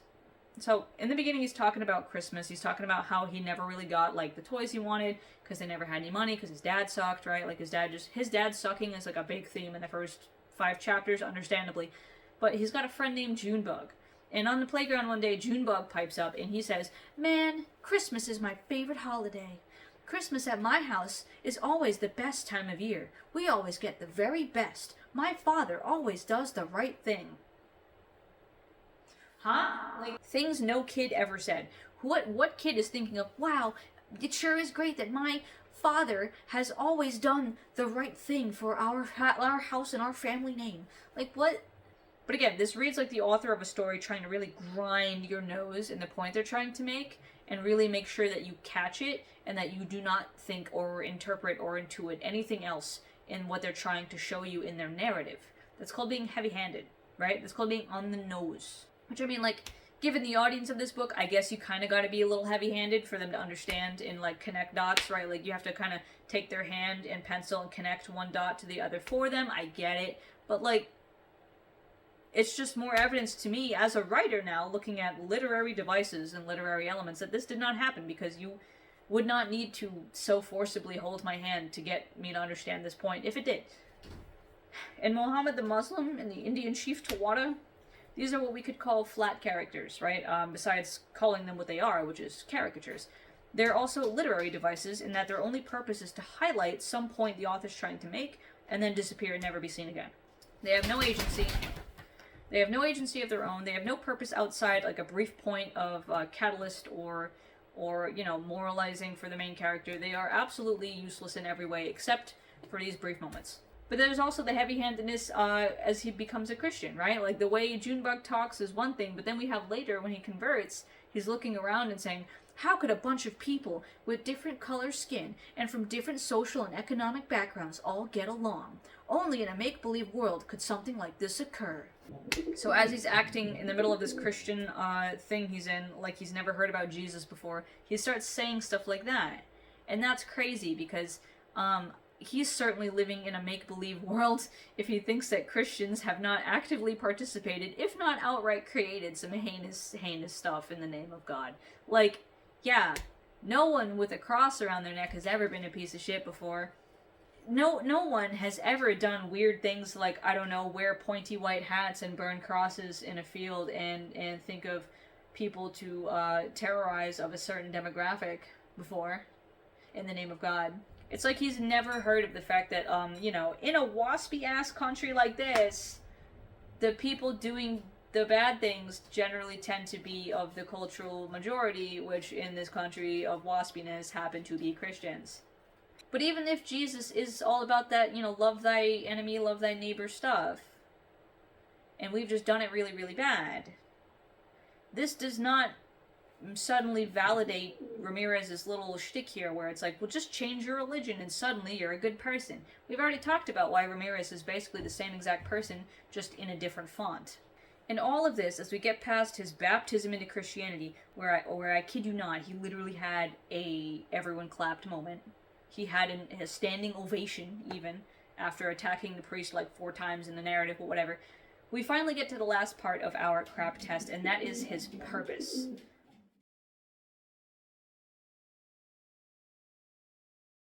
I asked you to discuss that question earlier, think about it for a little bit. I gave some of my thoughts already, but by the end of the book, this is where the purpose becomes painfully clear. So we'll get into that, and then we'll get the hell out of here and get some food. Jeez. But just as I had you think about that question, right, so too does Ramirez have a question for you all. At the end of this book, after he wraps up his crazy journey of doing some, like, Yu-Gi-Oh!, Zek Bell, Pokemon, Persona 5 level bullshit for 200 pages, he asks the audience this. I have a question for you to think about. If today were your last day on Earth, where would you spend eternity? There is no escaping the courtroom of heaven. If you refuse the Holy One who bled and died on the cross, the one for whom God poured out his wrath against all sin, the judgment is where you will stand. The Bible says it is appointed unto man to die once, but after that comes the judgment. Hebrews 9:27. And I mean, like, there it is, folks. There it is. Is it really an evangelical book without this kind of fear-mongering? I don't think so. But before we get too sad about this quote about, you know, hellfire, and before we start, you know, thinking about, oh no, I'm going to hell because the Bible says, let's go back a few centuries in Christian thought, right? Let's go back and see what a mystic like the Italian noble Catherine of Genoa, who was alive from like 1447 to about 1510, has to say. And to which I bring another book that people should be reading if they want to not sound like John Ramirez. But Catherine of Genoa says this. She says, again, I say that on God's part, I see paradise has no gate, but that whoever wants to may enter in. Because God is all mercy and stands with open arms to admit us to his glory. But I also see that the essence of God is so pure, far more than one can imagine, that should a soul see in itself even the least mote of imperfection, it would rather cast itself into 1,000 hells than go with that spot into the presence of the divine majesty. Therefore, seeing that purgatory is ordained to take away such blemishes, it plunges into it and deems it a great mercy that it can remove them. You hear that? Heaven is open, all can enter. It is us, the soul, who turns away from God and goes into purgatory, not hell, purgatory, when we realize that we are not ready to face God yet. When we look at ourselves after death and say, oh no, I'm a little dirty, right? Like, think about, like, you're having guests over and you haven't showered in 3 days and you're wearing, like, crusty sweatpants and, like, the house is a mess. Like, yeah, that's kind of what Jen was getting at. Like, you don't want to be in the presence of people you esteem and respect and love when you are looking like a wreck and when everything around you is looking like a wreck. So you clean it up. And that's what purgatory is. Purgatory purges, purgation, right? Purges you of all of these spots and dirt and things that would otherwise have you be really embarrassed to stand in front of God. That's why purgatory, or the baptism of fire, is here in the first place, right? When Jesus says, when John the Baptist says that one will come who baptizes in fire, bang, there it is. It's Jesus baptizing us in fire so that we can, be reunited fully with God and not have to worry about all the muck and gunk we've built up our entire lives. We are not damned to eternal hellfire, no matter what. No matter what these evangelicals want you to think, that's just not how it works. That's not how an all-loving God works. But of course, you can't get a lot of anxious people giving you streams of donations and hanging on every word you say if you tell them that they'll be okay no matter what. Can you?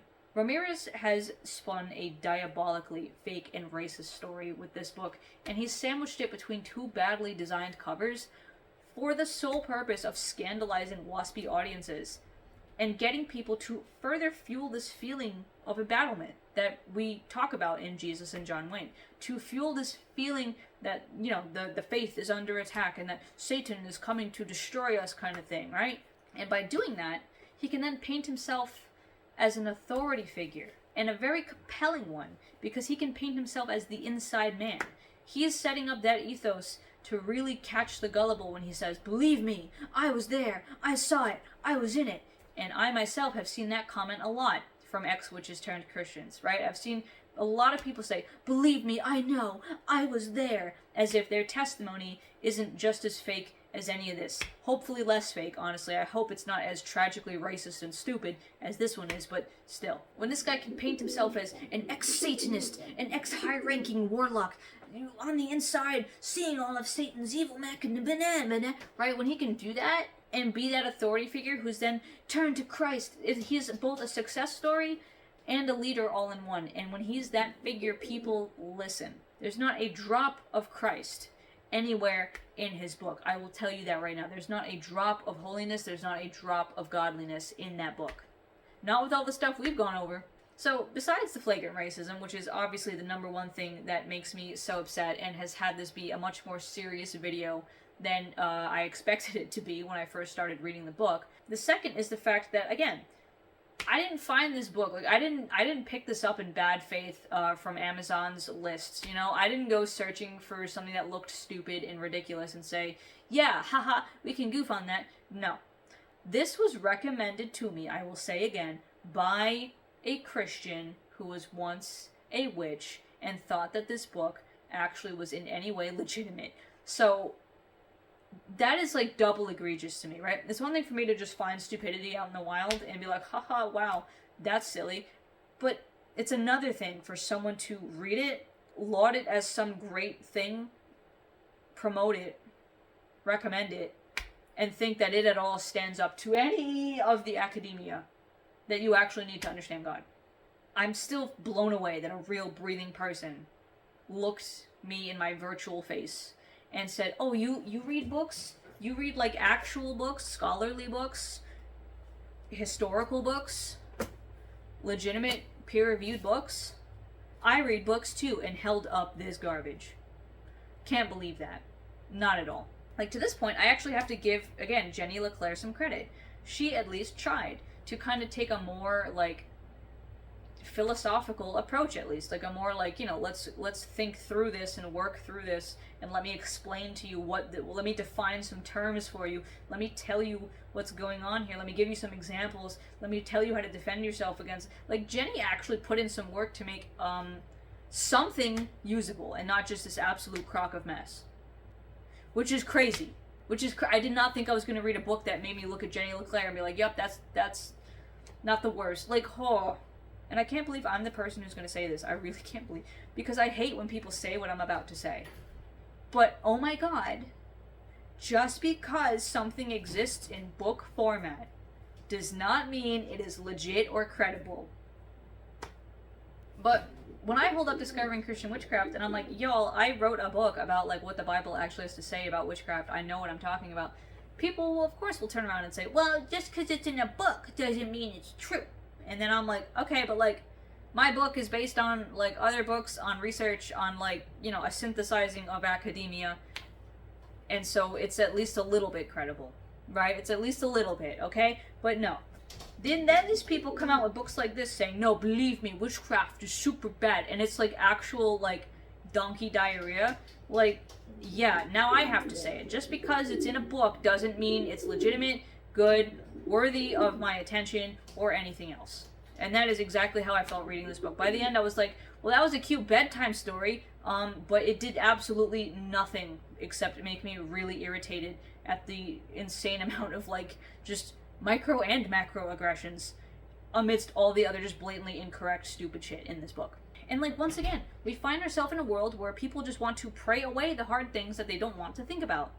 They want to literally just pull themselves up by their bootstraps and hyper-individualize their lives. They don't want to actually work as a community to dismantle systems of racism, classism, and all of these other things that keep entire groups of people down. They don't want to actually take any responsibility or acknowledge any privilege they might have and work to kind of even the playing field a little bit. What they want to do is feel like they checked off their good person box for the day by throwing some money at some mega rich hyper dick pastor, and then also, I don't know, feel morally superior to everyone else who doesn't actually go to church anymore, because the church as itself is an institution that keeps people down at this point. No, in these people's world, if you come to church and just donate half your earnings to that mega church pastor, magically, you're exempt from dealing with all of this stuff about the world. In fact, all this worldly nonsense, well, you know what, doesn't even matter, because we're all going to go to heaven anyway, even though we're told to, you know, make heaven down on earth, but whatever, details, right? We're in a place where all these bad things that happen are not because of, you know, systems that a largely waspy Christian-dominated culture has put forward, but no, it's just all a result of individuals doing evil, bad devil worship. And since we're not devil worshippers, we can just close our eyes and pretend all these problems that affect society, and therefore all of us, just don't exist. And I think we can sum it up by saying that we live really in a world where it is easier to give a grifter like Ramirez our offerings of money and attention and loyalty to soothe our own lack of action in the world, than to actually give Jesus our offerings of resistance to oppression, shelter for the downtrodden, and genuine love for God and neighbor to bring heaven down on earth like they command. But remember, it was Jesus himself who told the Pharisees, he told them this in Matthew, right?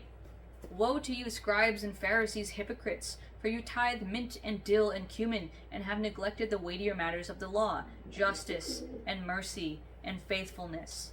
These you ought to have done without neglecting the others. You blind guides, straining out a gnat and swallowing a camel. Woe to you, scribes and Pharisees, hypocrites! For you clean the outside of the cup and the plate, but the inside they are full of greed and self-indulgence. You blind Pharisee!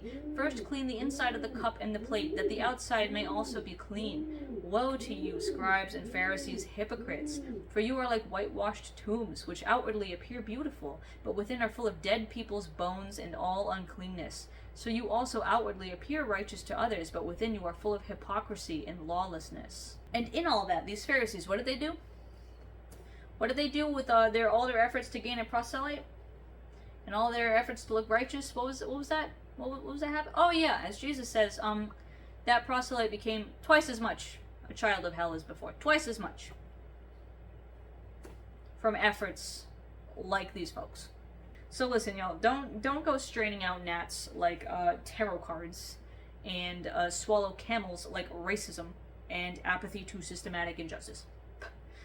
Don't even act like asking God questions with literal pictures on cardstock is something to be concerned of to begin with, to be honest, because it's not. Literally, all of these uppity people about tarot cards acting like somehow picking up a little card with a picture of like a licorice plant on it is somehow going to do something detrimental to your soul.